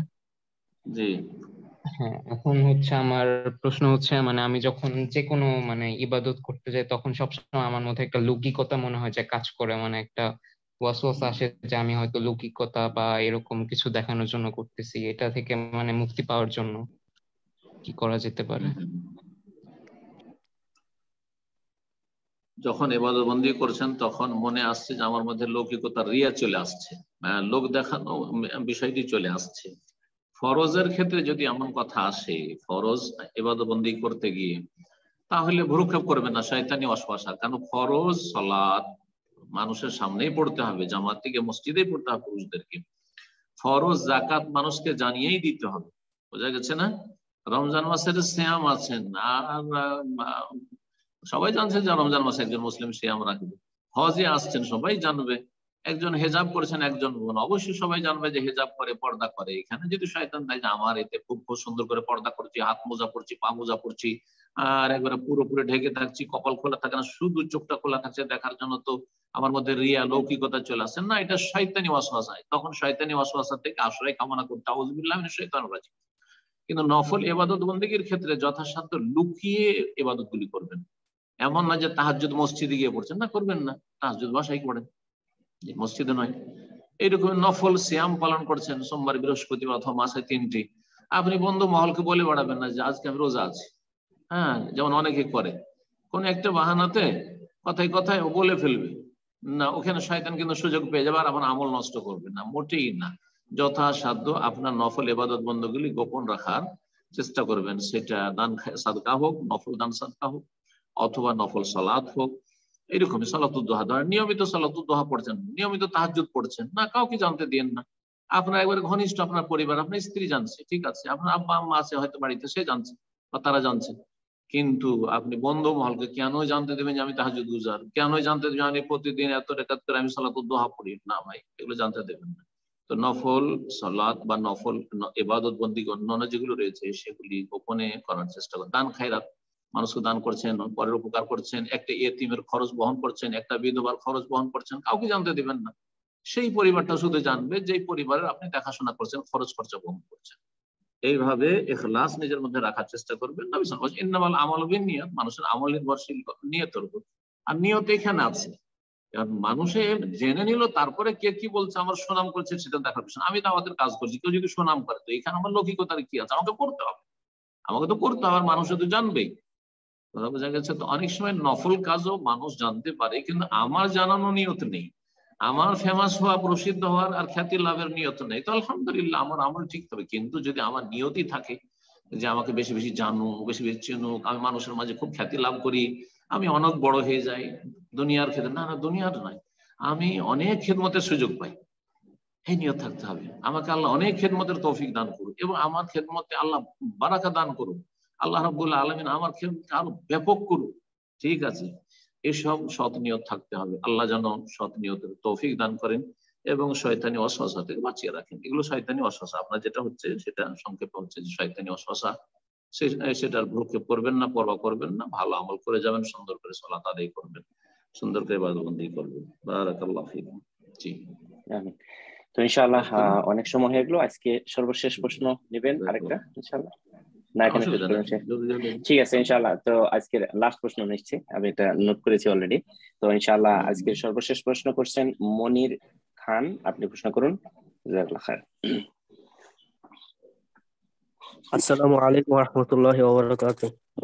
ওয়া আলাইকুম আসসালাম ওয়া রাহমাতুল্লাহি ওয়া বারাকাতুহু। জি বলেন। আপনাকে অনেক ভালোবাসি আল্লাহর জন্য, 2 বছর ধরে আপনার আহাব্বাকুমুল্লাহুল্লাযী আহবাবতা লিআজালিহি, নবী সাল্লাল্লাহু আলাইহি ওয়াসাল্লামের হাদিসে রয়েছে, যে জন্য আপনি ভালোবাসেন সেই জন্য আল্লাহ যেন আপনাকে ভালোবাসেন, দিনের জন্য। জি শেখ, আমার প্রশ্ন ছিল কি, আমি একজন বিদআতি আলেমকে বলছিলাম যে আমাদের সাহাবা, রাসূল সাল্লাল্লাহু আলাইহি ওয়াসাল্লাম, সাহাবা, তাবে তাবাই কেউ ঈদে মিলাদুন নবী পালন করেনি, তো সে আমাকে জিজ্ঞেস করছিল যে ঈদের দিন কোরআন তেলাওয়াত করা কি জায়েজ আছে। আমি বললাম যে জায়েজ তো অবশ্যই থাকাই উচিত, ঈদের তবে দিনে এ ব্যাপারে হাদিস নাই কি যে ঈদের জিজ্ঞেস দিন করছে? কোরআন মানে ওনাকে যখন বলছি যে ঈদে মিলাদুন বিদাত, তখন তিনি বলেন যে ঈদের দিন যে কোনো ঈদে কোরআন তেলাওয়াত করা জায়েজ আছে কিনা। তা আমি বললাম যে জায়েজ তো থাকাই উচিত। তো বলে ঈদের দিন যে কোরআন তেলাওয়াত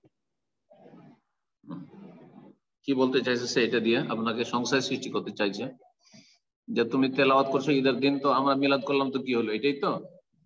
জি জি হ্যাঁ, সেটাই। বুঝতে পারছি। হ্যাঁ, এগুলো হচ্ছে শয়তানি ছলনা। কথা বোঝা গেছে? ঈদের দিনের ইবাদত বন্দেগী, ঈদের দিনের যেগুলো ইবাদত বন্দেগী সুন্নত আছে সেগুলো সুন্নত আদায় করবে।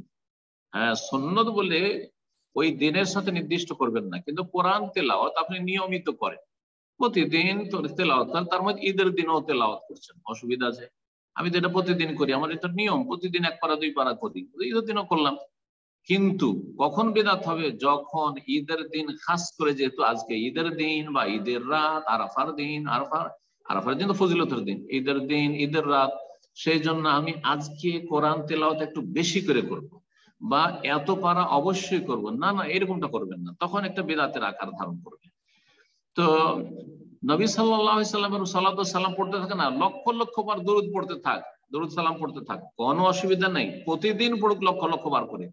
কিন্তু 12 রবিউল আউয়ালে আমরা দলবদ্ধ হয়ে আমরা ইয়া নবী সালাম আলাইকা পড়বো, যেটার নাম মিলাদ মাহফিল, আর সেখানে বেশ কিছু উর্দু ফার্সি কবিতা পাঠ হবে, বালাগাল উলা বে কামালিহি পড়া হবে, কাশাফাত দোজা বে জামালি, এই সেই হবে, অনুষ্ঠান হবে, আর তারপরে জিলাপি বিতরণ হবে, এর নাম মিলাদ মাহফিল। এগুলো বেদাত।